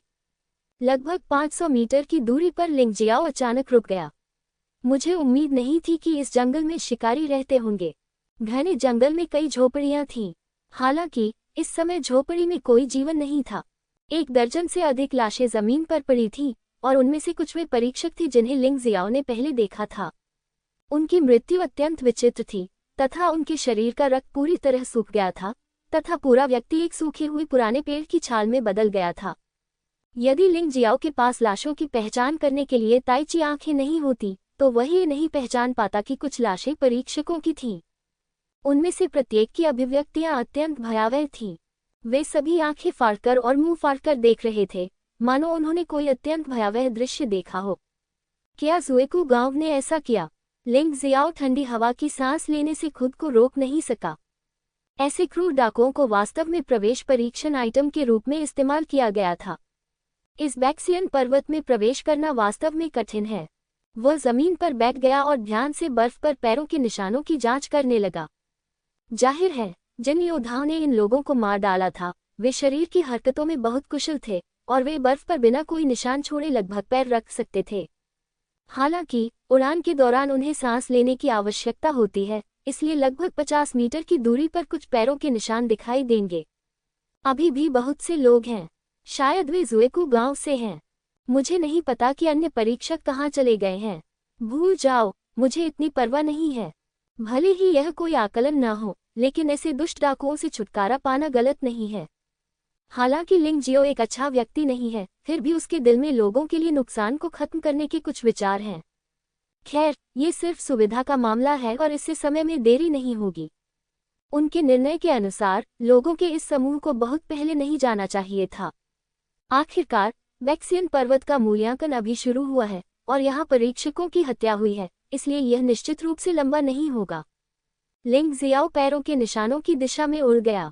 बहुत समय नहीं बीता था कि एक किला जैसा दिखने वाला किला उसके सामने प्रकट हो गया। रक्त गुफा गांव। लिंगजियो ने टॉवर पर 3 रक्त लाल पात्रों को देखा और बहुत स्पष्ट था। ये ब्लड केव विलेज पहाड़ पर बना हुआ है। यहाँ पहले से ही इमारतें होनी चाहिए थी, लेकिन ब्लड केव विलेज के डाकुओं ने बाद में और इमारतें बना दी। पहाड़ के नीचे से लेकर पहाड़ की चोटी तक ऐसा लगता है कि जाने का केवल एक ही रास्ता है। आह! अचानक सामने से चीख की आवाज आई। लिंग जियाओ ने देखा कि एक खूनी लाल आकृति अचानक मोटी बर्फ से बाहर निकली और परीक्षक को पकड़ लिया जो उसका पीछा कर रहा था। ये बस एक पल था। परीक्षक की मृत्यु हो गई और रक्त तुरंत ही रक्त लाल आकृति के शरीर में समा गया। तभी लिंग जियाओ डाकू की शक्ल साफ साफ देख सका। रक्त लाल वस्त्र, उसके सिर पर एक खोपड़ी का मुखौटा। मैं उनकी शक्ल सूरत तो स्पष्ट रूप से नहीं देख पाया, लेकिन उनकी कुशलता सचमुच बहुत अच्छी थी और यह उनका क्षेत्र था जिसके कारण वे कभी दिखाई देते थे तो कभी गायब हो जाते थे, जो परीक्षकों के लिए अत्यंत नुकसानदेह था। बेशक वे परीक्षक भी शाकाहारी नहीं थे। इस समय उनमें से कुछ ने कई डाकुओं को मार डाला था और उनके शरीर में राक्षस बीज प्राप्त हुए थे। राक्षस बीज काले रंग के थे। यह उन बुरे बीजों से कहीं अधिक निम्न है जिन्हें लिंग जियाओ ने पहले निगल लिया था, लेकिन यह उसकी साधना के लिए लाभदायक होना चाहिए। मुझे नहीं पता कि 8 अमर पर्वत इन चीजों को किस लिए चाहते हैं। लगभग सभी मूल्यांकन सदस्य रक्त गुफा गांव के बाहर एकत्र हुए, लेकिन शेनशी और झोकुई उनमें से नहीं थे। ऐसा लगता है कि वे हमला करने की योजना बना रहे हैं। रक्त गुफा गांव के शीर्ष पर रक्त रंग का लबादा और रक्त रंग का कवच पहने एक आदमी बाहर आया। शक्तिशाली युआन बल उसके शरीर के चारों ओर घूमता रहा और रक्त लाल धुंध के टुकड़ों में बदल गया। वह आम लोगों से अलग है। उसके 2 बाघ के दांत विशेष रूप से लंबे हैं और वास्तव में उसके मुंह के बाहर उगते हैं। जब तक वह जोर से काटता है, वह दुश्मन के शरीर की सुरक्षा युआन बल को टुकड़ों में काट सकता है और खून चूसने के लिए दुश्मन के शरीर में छेद कर सकता है। ये व्यक्ति हवा में लटका हुआ था और नीचे खड़े 80 से अधिक मूल्यांकनकर्ताओं को उदासीनता से देख रहा था। उसके बगल में हजारों डाकू दिखाई दिए, कुछ पहाड़ी सड़क के दोनों ओर और कुछ शहर की दीवार पर। लेकिन कुल मिलाकर ताकत 8 अमर पर्वत की शुरुआत से अधिक मजबूत है।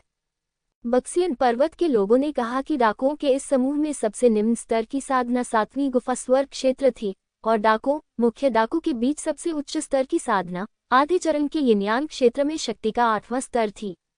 लेकिन वर्तमान स्थिति अलग है।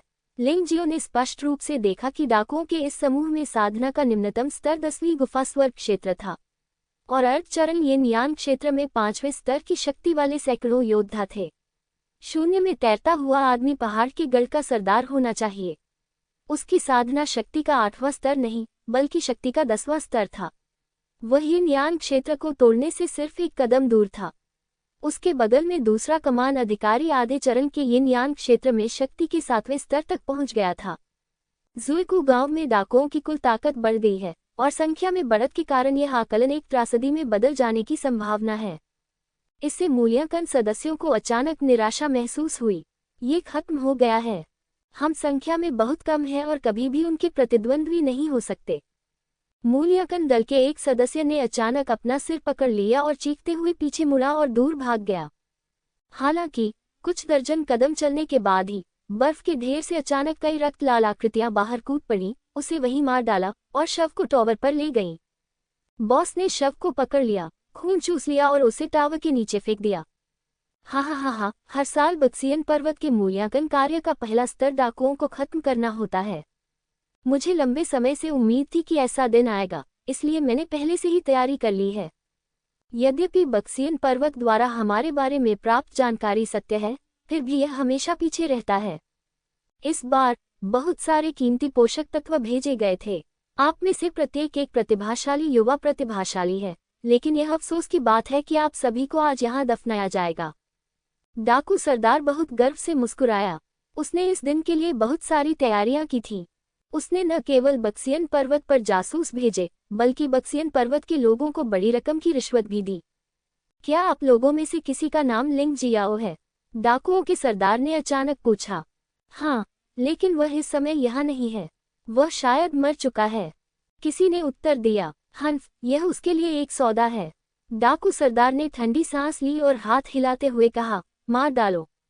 आधा कदम यिनयान क्षेत्र की साधना मेरी और दूसरे भाई की है और बाकी भाइयों की है। मारना, डाकू उत्साह से चिल्लाए। उन्होंने अब शहर की रक्षा करने की योजना नहीं बनाई, बल्कि इन सभी घटिया मूल्यांकनकर्ताओं से लड़ने और उन्हें मार डालने की योजना बनाई। आखिरकार उनके पास फायदा था। अगर वे अभी भी शहर में छिपे रहते तो दुश्मन भाग सकता था। जल्द ही डाकुओं ने एक कड़ा घेरा बना लिया और 80 से अधिक मूल्यांकन सदस्यों को घेर लिया। ठंडी हवा चल रही थी और खून की बदबू हवा में भर गई थी, जिससे लोगों को बहुत असहज महसूस हो रहा था। 80 से अधिक मूल्यांकन सदस्यों के चेहरे बहुत कुरूप थे। इस समय उनके पास एक ही रास्ता है, वह है लड़कर बाहर निकलना। क्योंकि पीछे हटने का रास्ता बंद कर दिया गया है, बर्फ में घात लगाए बैठे हैं। अगर वे मरना नहीं चाहते तो वे सिर्फ लड़ सकते हैं। भाइयों, डरो मत।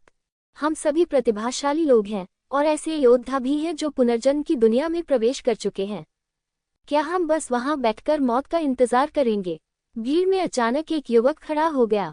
वह केवल 16 या 17 वर्ष का लग रहा था, लेकिन उसकी आंखों में उदासीनता और शांति झलक रही थी। यह एक योद्धा होना चाहिए जो पुनर्जन्म की दुनिया में प्रवेश कर चुका हो। लिंग जियो ने गुप्त रूप से अनुमान लगाया। आप सही तौर पर यह नहीं बता सकते कि कोई योद्धा पुनर्जन्म की दुनिया में प्रवेश कर चुका है, जब तक कि आप उसके साथ न रहे हों और यह न जानते हों कि वह बहुत तेजी से बढ़ता है। अन्यथा सही तौर पर देखने पर सभी लोग एक दूसरे से भिन्न नहीं हैं। ये सही है, यद्यपि हम संख्या में कम हैं, परंतु हमारी कुल ताकत उन डाकुओं से अधिक है, इसलिए हमें इस बात का डर नहीं है कि हम लड़कर बाहर नहीं निकल पाएंगे। एक अन्य व्यक्ति भी खड़ा हो गया। ये बुरा नहीं है। मूल्यांकन में अभी भी 84 सदस्य बचे हैं, जिनमें से 60 के पास चरण यिनयान क्षेत्र में शक्ति साधना का 6ठा स्तर है। 8वें स्तर की शक्ति वाले 5 लोग हैं। एक अन्य व्यक्ति 10वें स्तर की ताकत पर पहुंच गया है, जो डाकू नेता के बराबर है। ऐसी लड़ाकू शक्ति को नजरअंदाज नहीं किया जाना चाहिए। इन लोगों के चिल्लाने के बाद पहले से घबराई भीड़ अचानक शांत हो गई। लिंग जियाओ ने थोड़ा मुस्कुराया। इन युवाओं की गुणवत्ता काफी अच्छी है। अगर यह कोई साधारण व्यक्ति होता जिसे अचानक इतने बड़े बदलाव का सामना करना पड़ता, तो वह इतना घबरा जाता कि उसे पता ही नहीं चलता कि कहाँ जाए। जैसे ही जीवन मृत्यु का युद्ध शुरू होने वाला था, एक भयावह आभा अचानक एक प्रचंड शक्ति की तरह छा गई। यिनयान क्षेत्र में एक योद्धा। लिंग जियाओ ने दूर तक देखा। एक सफेद हंसपंख का लबादा पहने हुए एक आकृति ज़ुएकू गांव के शहर में उतरी। ये व्यक्ति एक पुरुष है, एक ऐसा पुरुष जो स्त्री से अधिक स्त्रीयोचित दिखता है। उनकी उम्र ज्यादा नहीं है, शायद 20 के आसपास होगी। उन्होंने अपने हाथ में हंस के पंखों का पंखा पकड़ रखा है और इस ठंड के मौसम में वे खुद को पंखा झल रहे हैं। ज़ुएकू गांव ने कई बुरे काम किए हैं। आज मुझसे टकराना दुर्भाग्यपूर्ण है। उस आदमी की आंखें बिजली की तरह चमक रही थीं और वह हजारों डाकुओं को देखकर मुस्कुरा रहा था। उसके चेहरे पर कोई डर नहीं था, सिर्फ उदासीनता और तिरस्कार था। ज़ुएकू गांव के मुखिया ने झुककर कहा, आप कौन हैं? क्या आप हमारे ज़ुएकू गांव के मामलों में हस्तक्षेप करना चाहते हैं? यद्यपि उसने देखा कि दूसरा पक्ष साधारण नहीं था, फिर भी वह डरा नहीं क्योंकि ज़ुएकू गांव के पास एक समर्थक था। माफ करना, 8 अमर पर्वत के मोफेयो, अगर तुम मर जाओ तो मेरा नाम याद रखना और मूर्ख मत बनो। ऐसा कहने के बाद उसने अचानक अपने हाथ में हंसपंख का पंखा लहराया और स्वर्ग और पृथ्वी के बीच भयानक ठंडी हवा ने वास्तव में उसके पीछे एक विशाल सफेद शेर का रूप ले लिया। शेर बर्फ और हिम से ढका हुआ था। स्वर्ग और पृथ्वी के बीच ठंडी हवा ठिठुरन पैदा कर रही थी। गर्जना, सफेद शेर ने भयानक दहाड़ लगाए और फिर डाकुओं को मार डाला। ज़ुएकू गांव के बेचारे डाकू, जो अपनी क्रूरता के लिए जाने जाते थे, उन्हें लड़ने का मौका भी नहीं मिला। उन्हें या तो बर्फ की मूर्तियों में जमा दिया गया या फिर मौके पर ही विशाल शेरों ने पीट पीट कर मार डाला। दौड़ना, ज़ुएकू गांव के नेता ने जब देखा कि स्थिति ठीक नहीं है, तो वह पलटकर भाग गया। उसने बर्फ पर कोई निशान नहीं छोड़ा और एक पल में सैकड़ों मीटर दूर भाग गया। हालांकि ये बेकार था। भयानक ठंडी हवा पहले ही पूरी दुनिया को घेर चुकी थी और लगभग हर जगह भयानक बर्फ के शंकु थे।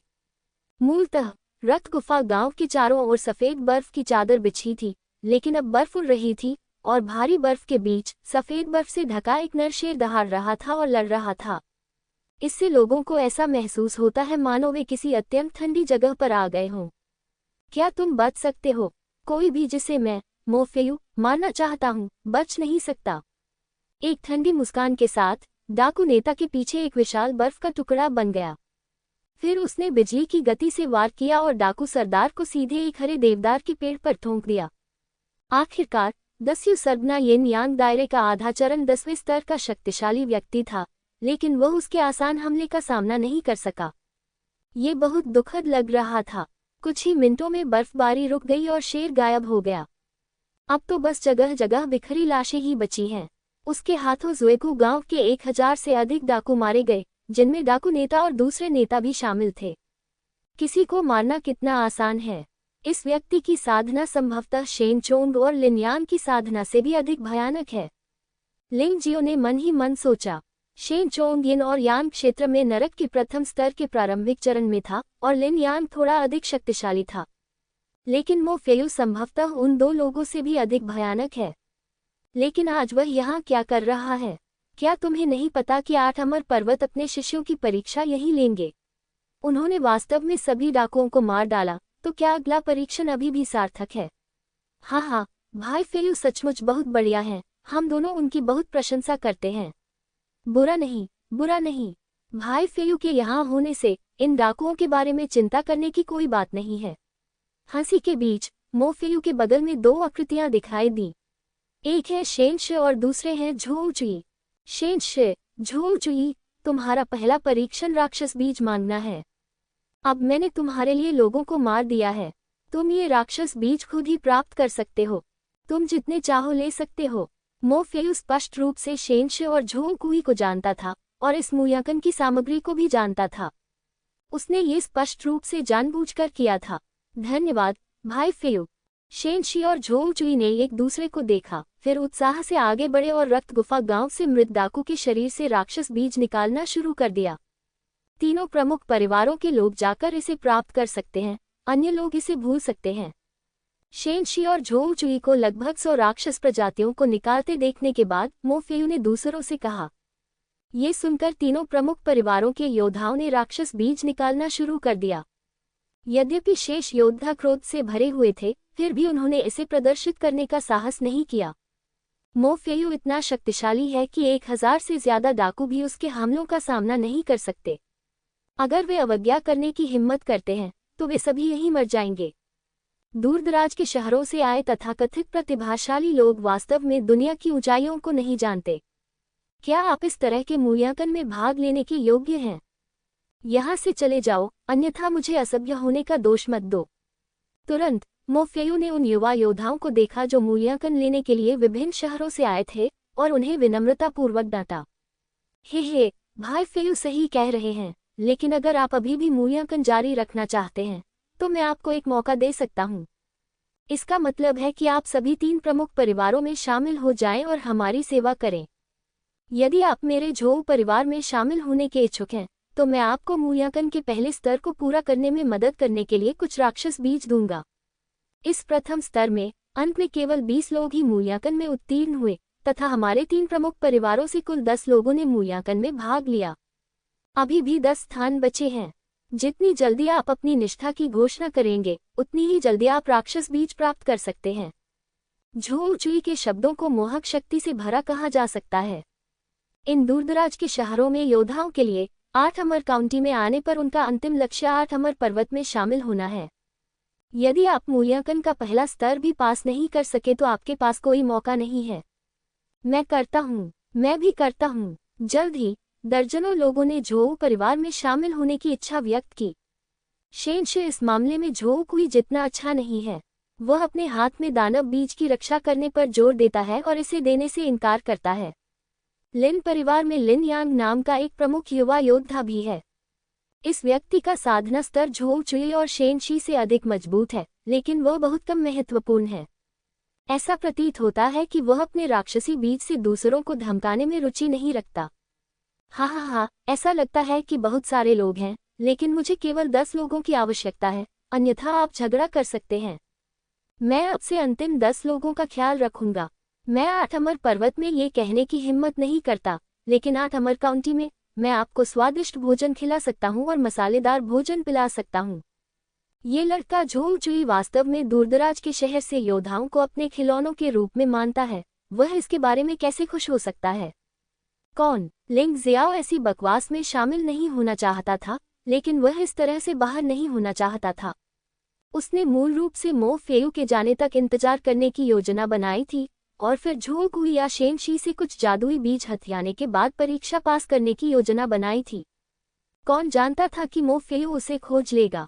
उसी समय जहां वह था वहां की बर्फ अचानक फट गई, जिससे उसे अपना आकार प्रकट करना पड़ा। उसके मुंह के कोने से खून का हल्का सा निशान भी बह रहा था। शेन शी और झोउ चुई दोनों ने लिंग जियो को तुरंत देखा और लगभग एक स्वर में चिल्लाए, लिंग जियो, ऐसा लगता है कि तुम पास में ही छिपकर झांक रहे थे। हालांकि दोनों के दृष्टिकोण स्पष्टतः भिन्न हैं। शेन शी लिंग जियाओ को मारना चाहता था। झोउ चुई ने मुस्कुराते हुए कहा, तुम पास होना चाहते हो, है न? तुम उनके साथ लड़ना भी चुन सकते हो। जब तक तुम जीत सकते हो, मैं तुम्हें जादुई बीज दूंगा। उसके चेहरे पर एक पूरी तरह से चंचल मुस्कान थी। वह लिंग जियो को एक कठपुतली खिलौना मानता था जिसे वह अपनी इच्छानुसार नियंत्रित कर सकता था। नहीं, अगर मैं गलत नहीं हूं तो रक्त गुफा गांव में सभी डाकू नहीं हैं। मैं खुद ही आवश्यक राक्षस बीज प्राप्त कर सकता हूं, इसलिए मैं श्री झोउ को परेशान नहीं करूंगा। लिंग जियो के लिए किसी और की गुड़िया बनना असंभव है, भले ही वह पर्याप्त मजबूत न हो। यह उल्लेख करने की आवश्यकता नहीं है कि वह अब झोउ कुई से डरता नहीं है। विदाई, क्योंकि मो फेयू वहां था। लिंग जियो झोउ कुई या शेन शी से लड़ना नहीं चाहता था, इसलिए वह वहां से जाना चाहता था। रुको, तुम्हें जाने की इजाजत किसने दी? शेन शी ने व्यंग्य किया, अचानक उछल पड़ा और तुरंत लिंग जियो के पास पहुंचा। क्या आपको लगता है कि आप इस स्थिति में जीवित बच सकते हैं? भाई फेयू, ये वही आदमी है जिसने कुछ दिन पहले मुझे अपमानित किया था। मुझे उससे सख्त नफरत है। क्या मैं उसे मार सकता हूँ? क्या?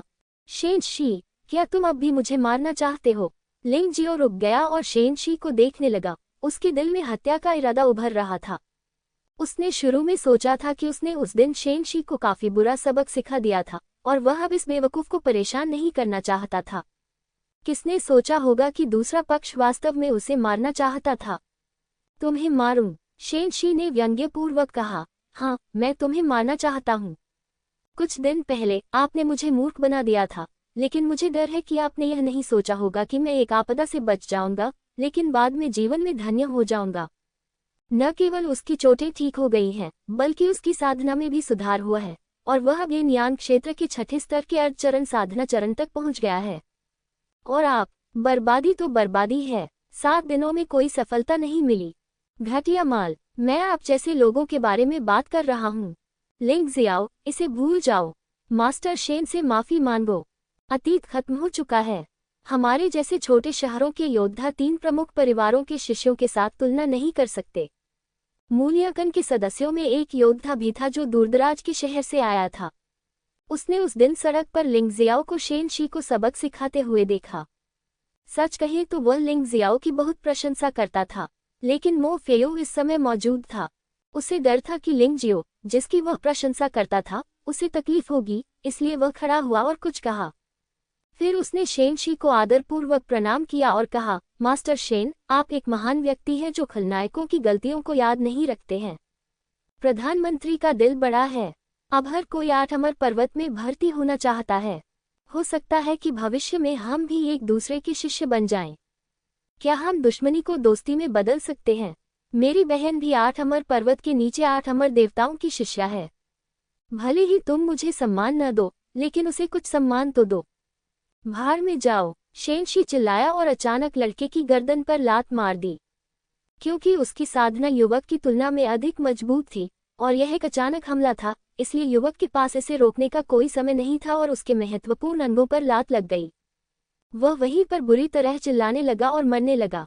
मरते हुए युवक को देखते हुए शेन शी ने ठंडे स्वर में कहा, तुम एक छोटे शहर से आए सरीसृप हो। तुम वास्तव में नहीं जानते कि तुम्हारा वजन कितना है। तुम उसके लिए विनती करने की हिम्मत करते हो। मुझे लगता है कि तुम जल्द ही मर जाओगे। हुन्फ, मुझे लगता है कि आपकी बहन निचले 8 अमर लोगों में से एक कचरा है। क्या आपको सच में लगता है कि मैं डर जाऊंगा? उसका चेहरा दिखाओ, वह क्या है? लिंग जियाओ वास्तव में आश्चर्यचकित था। शेन शी बहुत दुष्ट था। उस व्यक्ति ने बस एक शब्द कहा।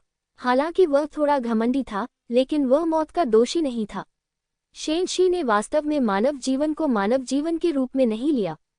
लिंग जियो जल्दी से दौड़ा और शेन शी द्वारा घायल युवक को ठीक करने की कोशिश की, लेकिन पाया कि शेनशी की लात इतनी क्रूर थी कि युवक की गर्दन की सभी हड्डियां टूट गई थी और उसकी सभी मेरिडियन टूट गई थी। यदि वह योद्धा न होता तो बहुत पहले ही मर गया होता। लिंग जियो के वर्तमान चिकित्सा कौशल के साथ उसे ठीक करना असंभव था। भाई, मैं बदला लेने में आपकी मदद करूंगा। चाहे जो भी हो, इस आदमी को एक सहृदय व्यक्ति माना जा सकता है, भले ही वह अपना नाम भी नहीं जानता हो। लेकिन शेनशी को अवश्य मारा जाना चाहिए। मदद करो, मेरी मदद करो, मेरी बहन की देखभाल करने में मेरी मदद करो। युवक ने अपनी भंडारण अंगूठी लिंग जियाओ के हाथ में सौंप दी और फिर मर गया। लिंग जियो ने आह भरी, खड़े हुए और शेनशिदाओ को देखा। आप वास्तव में मानसिक रूप से बीमार हैं। भले ही आप मुझे मारना चाहते हो, लेकिन उसे आपसे क्या शिकायत है? जो कोई भी आपकी मदद करने की हिम्मत करता है वह मेरा दुश्मन है, शेनशी, और उसे मरना होगा। शेनशी ने ठंडी सांस ली। ये दिलचस्प है, जिन लोगों ने मेरी मदद की है वे सभी लिंग जियाओ में मेरे दोस्त हैं। मेरे दोस्त को मारना मौत के समान है। लिंग जियाओ की आंखों में एक ठंडी चमक थी। हा, उसे मार डालो। तुम मुझे मारने के लिए क्या उपयोग कर रहे हो? क्या तुम्हारे पास 10वीं गुफा स्वर्ग क्षेत्र का साधना स्तर है? यह मत सोचो कि सिर्फ इसलिए कि तुमने मुझे कुछ दिन पहले हराया था, तुम सचमुच सोचते हो कि तुम मुझे दबा सकते हो। मूर्ख चींटी, तुम नहीं समझती कि 8 अमर काउंटी में 3 प्रमुख परिवारों का क्या मतलब है। शेनशी ने आसमान की ओर देखा और जोर से हंसे। आज मैं तुम्हें यहाँ एक मरे हुए कुत्ते की तरह पड़ा रहने दूंगा और कोई भी शव लेने नहीं आएगा। लिंग जियो, तुम क्या सोचते हो? मेरे सामने कुछ बार झुको और मैं शेनशी को रोकने और तुम्हारी जान बचाने में तुम्हारी मदद कर सकता हूँ। झो कुई ने लिंग जियो को मजाक से देखा। उसे लिंग जियाओ का अहंकार पसंद नहीं था। वह बस यही चाहता था कि लिंग जियाओ उसके सामने झुक जाए और उसका कुत्ता बन जाए। झो चुई, अपना काम बंद करो। शेनशी ने पलटकर झो कुई को घूर कर देखा। वह बहुत दुखी था। खेती के मामले में वह झो कुई से बेहतर नहीं हो सकता है, और सहायकों के मामले में मोफेयू को तीनों प्रमुख परिवारों से पैसा मिलता है, इसलिए उसका पक्ष लेना असंभव है। यदि झो चुई वास्तव में लिंग जियो की रक्षा करना चाहता तो वह वास्तव में लिंग जियो को मारने में सक्षम नहीं होता। मोफेयू वास्तव में वहीं खड़ा होकर देख रहा था, जैसे कि वह कोई अच्छा शो देख रहा हो, और वह इसे उत्साह के साथ देख रहा था। जहां तक अन्य लोगों की बात है, कुछ लोग लिंग जियो के बारे में चिंतित थे, जबकि अन्य लोग गुप्त रूप से लिंग जियो को मूर्खता के लिए डांट रहे थे। शेनशी को क्यों अपमानित किया जाए? जैसा कि कहावत है, जीने से मरना बेहतर है। अगर मैं होता तो मैं निश्चित रूप से झो चुई से सहमत होता। किसी ने कहा, एक मनुष्य होने के नाते आपको मृत्यु से क्यों डरना चाहिए? मैं जीवित रहने के लिए दूसरों से दया की भीख मांगकर ऐसा नहीं कर सकता। कुछ लोग ऐसा कहते हैं। इस बार मूल्यांकन सदस्य भी सभी प्रकार के हैं, सभी प्रकार के लोग हैं। तुम दोनों कुत्तों, क्या तुम्हें लगता है कि मैं, लिंग जियो, मोटा हूँ? लिंग जियो अचानक ठंडी मुस्कान के साथ बोला और ऐसे शब्द बोले जिससे पहले से ही ठंडा वातावरण और भी ठंडा हो गया। उस समय कई लोगों को ऐसा महसूस हुआ जैसे तापमान एकदम से बहुत गिर गया हो। लिंग जियो पागल है, हर कोई इसे इसी तरह देखता है। उसने न केवल शेनशी को अपमानित किया, बल्कि झो कुई को भी अपमानित किया। वह पहले ही 8 अमर काउंटी के 3 प्रमुख परिवारों में से 2 को नाराज कर चुका है। उसे इस तरह बोलने का आत्मविश्वास कहाँ से मिला? मोफेयू ने भी लिंग जियो को दिलचस्पी से देखा और उसे यह बहुत दिलचस्प लगा। बहुत समय हो गया है जब किसी ने 3 प्रमुख परिवारों को इस तरह से भड़काने की हिम्मत की हो। उसे याद आया कि करीब 5 साल पहले एक ऐसा व्यक्ति था जो 11 या 12 साल की एक छोटी सी लड़की लगती थी। अगर लिन रुक्सियन ने छोटी लड़की को नहीं बचाया होता तो उसे कुत्तों के सामने फेंक दिया गया होता। उसे विश्वास नहीं था कि लिन रुक्सियन अब भी इस आदमी को बचा पाएगा। भले ही लिन रुक्सियन कार्रवाई करे, वह उसे रोक देगा। आखिरकार उसे 3 प्रमुख परिवारों से पैसा मिला है, इसलिए उसे 3 प्रमुख परिवारों को अपना गुस्सा निकालने देना होगा। यह ऐसी बात है जिसे सामने नहीं रखा जा सकता। अगर आज तुम मर भी जाओ तो भी मैं एक शब्द भी नहीं कहूंगा। झो कुई का चेहरा गुस्से से लाल हो गया। लिंग जियो को देखते हुए वह वास्तव में लिंग जियो को टुकड़ों में फाड़ना चाहता था। शेनशी और भी क्रोधित हो गया। तुम मुझे कुत्ता कहते हो? तुम मुझे कुत्ता कहने की हिम्मत करते हो? मुझे लगता है तुम सचमुच पागल हो रहे हो। शेनशी के शरीर में एक भयानक आभा पैदा हो रही थी और उसके पीछे की पागल तूफानी आत्मा पूरी तरह से मुक्त हो गई थी। उनकी आभा सचमुच 7 दिन पहले की तुलना में कहीं अधिक प्रबल थी। कुत्ता फिर से शोर मचा रहा है और यह बहुत परेशान करने वाला है। लिंग जियो ने अपनी छोटी उंगली से उसके कान को दबाया, फिर उस पर फूंक मारी और हल्के से कहा। उसके उदासीन स्वर ने शेनशी को और भी क्रोधित कर दिया। भाड़ में जाओ। शेनशी मूल रूप से लिंग जियाओ को मारने जा रहा था, लेकिन झोंगकुई ने एक पल के लिए हस्तक्षेप किया। इस समय उसने पहले से तैयार हमला जारी किया। दोनों हाथ एक ही समय में फट गए और भयानक तूफान ईगल ने तेज गर्जना की और लिंग जियो को मार डाला। ये स्टॉर्म ईगल 7 दिन पहले की तुलना में अधिक शक्तिशाली और अधिक तेज है। इस झटके से उसके पैरों के नीचे की मोटी बर्फ सीधे फट गई और भारी बर्फ तेज हवा से उठकर 10 मीटर से अधिक ऊंचाई तक उड़ गई।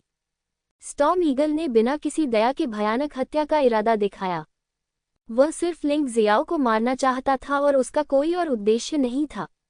लिंग जियो ने व्यंग्य करते हुए कहा, अमर मोहर का उपयोग किए बिना ही उसने लोहे की तलवार से कार्रवाई की और एक भयानक तारा प्रकाश आकाश से गिर गया।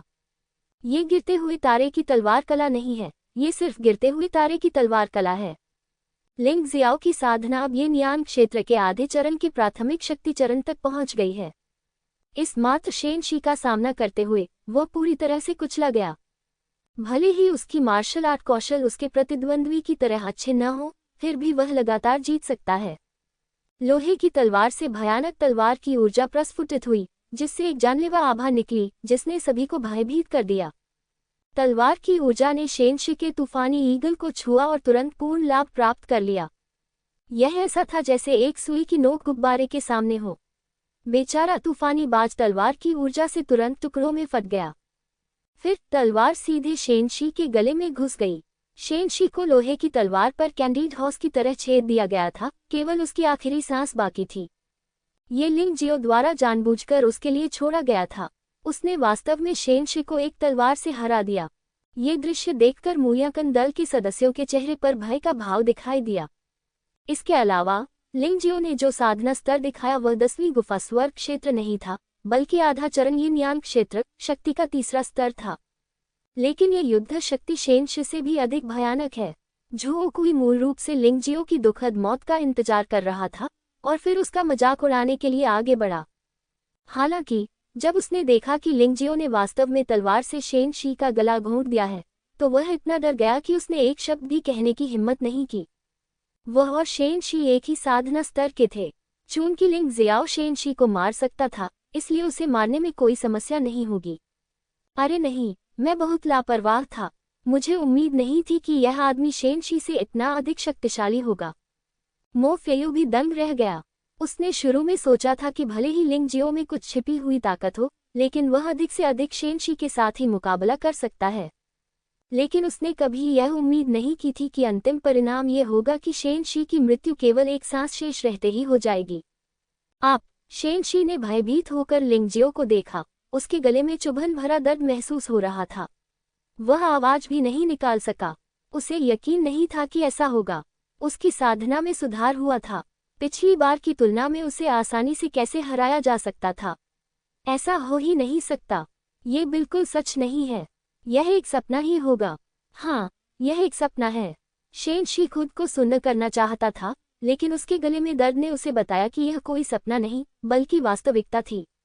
लिंग जियो ने शेनशी को ठंडे अंदाज में देखा और कहा, शेनशी, आपने सोचा था कि अब जब आप आगे निकल गए हैं तो मैं आपका प्रतिद्वंद्वी नहीं हूँ, लेकिन मैं आपको बताना चाहता हूँ कि मैंने, लिंग जियो ने, जिसे भी हराया है, वह कभी भी मेरा प्रतिद्वंद्वी बनने के योग्य नहीं होगा। तुम मुझे मारना चाहते हो। अब तुम ही मर चुके हो। ये सब तुमने ही मांगा है। तुम दूसरों को दोष नहीं दे सकते। रुकना। मो फेयू दहाड़ा और फिर उसका शरीर दौड़कर आया। लिंग जियो ने ठंडी मुस्कान के साथ अपनी तलवार खींची और शेनशी के शरीर को उसकी ओर फेंक दिया। वैसे भी शेनशी को बचाने की कोई संभावना नहीं है। भाई फेयू, उसे जल्दी से मार डालो। इस बच्चे को जल्दी से मार डालो। झोंगचुई अचानक पागलों की तरह चिल्लाया। उसने इस तथ्य के बारे में सोचा कि उसने पहले भी लिंग जियो को अपमानित किया था और जानता था कि लिंग जियो निश्चित रूप से उसे जाने नहीं देगा और वह लिंग जियो का प्रतिद्वंद्वी नहीं हो सकता था, इसलिए वह केवल मो फेयू की शक्ति की मदद से लिंग जियो को मार सकता था। स्वूश! एक तलवार की रोशनी बर्फ को चीरती हुई झोंगचुई की ओर बढ़ी।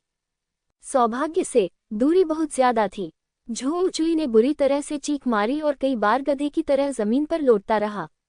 आखिरकार वह मो फेयू के पीछे छिप गया और मारे जाने की त्रासदी से बच गया, लेकिन उसका हाथ पूरी तरह से हटा दिया गया था। मैं तुम्हें नहीं मारता, लेकिन तुम दूसरों को मुझे मारने देते हो। झोंग चुई, तुम मौत की तलाश में हो। हालांकि झोंग चुई ने लिंग जियाओ का कई बार अपमान किया, लेकिन लिंग जियाओ ने इस बेवकूफ से बहस नहीं की। लेकिन कौन जानता था कि इस आदमी ने वास्तव में मो फेयू को उसे मारने दिया था। ऐसी स्थिति के बाद लिंग जियाओ उसे कैसे जाने दे सकता था। पर्याप्त। मो फेयू खड़ा हुआ और लिंग जियाओ को उदासीनता से देखने लगा। वह हिला नहीं, बस चिल्लाया। भयानक बर्फ ने लिंगजियो पर बमबारी की, जिससे लिंगजियो को रुकने से पहले दर्जनों कदम पीछे हटना पड़ा। रक्त और ख्यूई के उछाल ने लिंगजियो को बहुत असहज बना दिया। बहुत मजबूत। लिंगजियो ने मो फेयू को देखा और चौंक गया। यह मो फेयू वास्तव में शेन चोंग से कहीं अधिक भयानक है। यदि वह शेन चोंग होता तो वह भी उससे निपटने के लिए हेल ड्रैगन सील का उपयोग कर सकता था और वह निश्चित रूप से जीत जाता।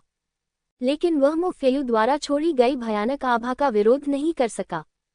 ये सोचते हुए लिंगजियो ने चुपचाप जुड़वा मार्शल आत्माओं को छोड़ दिया, जिससे जुड़वा मार्शल आत्माएं पहले भागने में सफल हो गईं। ये संभव है कि मो फेयू शेनशी का बदला लेने के लिए उसे मारना चाहता हो, और अपनी वर्तमान साधना के साथ वह कभी भी मो फेयू का प्रतिद्वंद्वी नहीं हो सकता। इसलिए उसे बहुत सावधान रहना होगा। अब उसने शेनशी को मार दिया है और झोंगचू के लिए उसने एक हाथ काट दिया है, और मुझे डर है कि उसका कोई भविष्य नहीं है। उसने बक्सियन काउंटी शहर में जो किया वह वास्तव में शानदार है। पुनर्जन्म की दुनिया में प्रवेश करने से पहले इससे उनकी प्रतिष्ठा कमजोर नहीं हुई। येन और यान को उलट दो, मृत्यु ही जीवन है, जीवन ही मृत्यु है। जब लिंगजियो इन चीजों के बारे में सोच रहा था तो उसने अचानक मो फेयू की आवाज सुनी। ऊपर देखते हुए उसने देखा कि मो फेयू ने झोंगचू की बांह को फिर से जोड़ दिया था और वह बरकरार थी। हालांकि शेनशी को बचाया नहीं जा सका, लेकिन मो फेयू को झोंगचू की बांह नहीं टूटने देनी चाहिए, अन्यथा वह 3 प्रमुख परिवारों को समझा नहीं पाएगा। आपका नाम लिंग जियाओ है ना? झोंगचू की बांह को ठीक करने के बाद मो फेयू ने लिंगजियो को शांति से देखा, बिना किसी घृणा के, बस दूसरों के लिए काम करते हुए। उसने लिंगजियाओ को सिर्फ श्रेय और पुरस्कार पाने के लिए अपना लक्ष्य माना। ये सही है। हे, तुम्हारे पास कुछ कौशल हैं। यदि तुम कम प्रोफाइल रखते हो तो भी तुम एक अच्छा भविष्य प्राप्त कर सकते हो। यह अफसोस की बात है कि तुम्हें शेनशी को नहीं मारना चाहिए था। अगर तुम शेनशी को मार देते हो तो मैं शेन परिवार को कुछ नहीं समझा पाऊंगा। मुझे दूसरे लोगों का पैसा स्वीकार करने के लिए तुम्हें मारना ही होगा। मो फेयू ने हंसते हुए कहा, तुमने 8 अमर पर्वत के मूल्यांकन नियमों का उल्लंघन किया और 3 प्रमुख परिवारों की मदद की। अब तुम मुझे मारना चाहते हो? क्या तुम सच में 8 अमर पर्वत की सजा से नहीं डरते? लिंग जियाओ ने उत्सुकता से पूछा। यह अच्छा सवाल है। मुझे डर नहीं है, मो फेयू ने घृणा से कहा, क्योंकि मैं एक प्रतिभाशाली व्यक्ति हूँ, 8 अमर पर्वत से आया एक प्रतिभाशाली व्यक्ति। मैं जो कुछ भी करता हूँ उसे माफ किया जा सकता है। क्या प्रतिभा है? लिंग जियाओ अब समझ गया। इस सुवांजी में विभिन्न संप्रदाय वास्तव में समान हैं। प्रतिभाशाली योद्धाओं को हमेशा संरक्षित किया जाता है, उन्हें महत्व दिया जाता है और यहाँ तक कि शक्ति में माफ भी किया जाता है। चाहे वे कोई भी गलती करें, उन्हें माफ किया जा सकता है। और मन प्रतिभा वाले व्यक्ति की छोटी सी गलती होने पर भी हत्या हो सकती है। ये वास्तविकता है। मो फेयू ने शुरू से अंत तक लिंगजियो को कभी गंभीरता से नहीं लिया। वह अब भी इसे गंभीरता से नहीं लेता। भले ही लिंगजियो ने शेनशी को मार दिया हो और झोंगचू को घायल कर दिया हो, फिर भी यह उसकी नज़र में उल्लेख करने लायक नहीं था। क्या आपने प्रश्न पूछना समाप्त कर दिया है? मो फेयू ने गर्व से पूछा। सब खत्म हो गया। लिंगजियो ने बोलना समाप्त करने के बाद वह मुड़ा और जुड़वा मार्शल आत्माओं की विपरीत दिशा में भाग गया।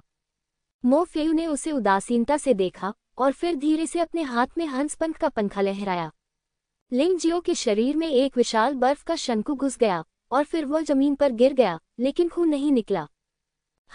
मो फेयू एक पल के लिए स्तब्ध रह गया। मुझे उम्मीद नहीं थी कि यह बच्चा कुछ टेढ़े मेढ़े तरीके जानता होगा। उसे भागने दो। उसे सचमुच इसकी उम्मीद नहीं थी, क्योंकि उसने कभी भी लिंगजियो को गंभीरता से नहीं लिया और सोचा कि लिंगजियो को मारना कोई आसान काम नहीं है। लेकिन लिंग जियाओ बच निकला। इससे वह आश्चर्यचकित और दुखी हो गया। लंबे समय के बाद उसने एक ठंडी मुस्कान दिखाए, इसे भूल जाओ, मुझे नहीं लगता कि तुम फिर से बक्सियन पर्वत पर वापस जाने की हिम्मत करोगे। अगर तुम वापस भी आओगे तो तुम निश्चित रूप से मर जाओगे। ऐसा कहने के बाद उसने छोटे शहर के बचे हुए योद्धाओं की ओर ठंडी नज़र से देखा और कहा, मैं आज बहुत दुखी हूँ, इसलिए तुम लोग भाग जाओ। जो आखिरी 10 लोग बचेंगे मैं उन्हें दानव बीज देकर इनाम दे सकता हूँ और उन्हें जाने दूंगा। पलायन। जैसे ही मो फेयू ने बोलना समाप्त किया, वे योद्धा बाहर निकल आए और अलग अलग दिशाओं में भाग गए। बेशक कई लोग सीधे टेलीपोर्टेशन सरणी की ओर चले गए। उनके अनुसार जब तक वे टेलीपोर्टेशन सरणी में कदम रखते हैं तब तक इससे कोई फर्क नहीं पड़ता कि वे नष्ट हो भी जाएं, जब तक वे जीवित रहते हैं। यह मो फेयू एक पागल है और ऐसे व्यक्ति के साथ तर्क करने का कोई कारण नहीं है। झोउ चुई भी टेलीपोर्टेशन सरणी की ओर बढ़ गया। बाकी 3 प्रमुख परिवार भी चले गए। उनमें रुकने की हिम्मत नहीं हुई।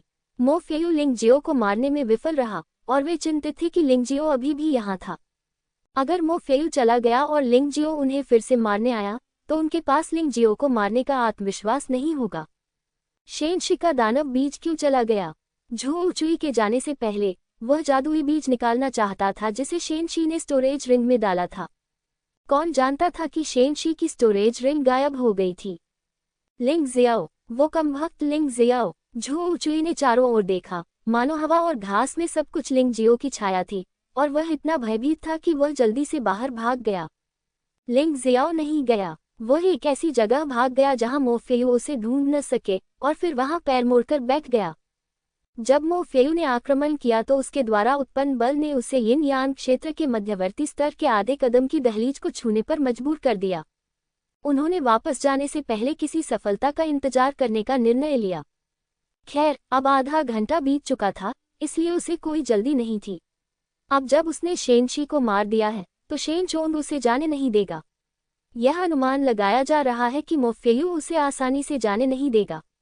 3 प्रमुख परिवारों में से शेन परिवार और झोउ परिवार उसके लिए परेशानी का कारण बनेंगे। इसलिए उसे और अधिक शक्तिशाली बनना होगा और उसी समय 8 अमर पर्वत में शामिल होना होगा। जब तक वह 8 अमर पर्वत के द्वार में प्रवेश करता, मो फेयू शायद इतना निर्लज नहीं होता। कम से कम सतह पर वह उसे मारने की हिम्मत नहीं करता।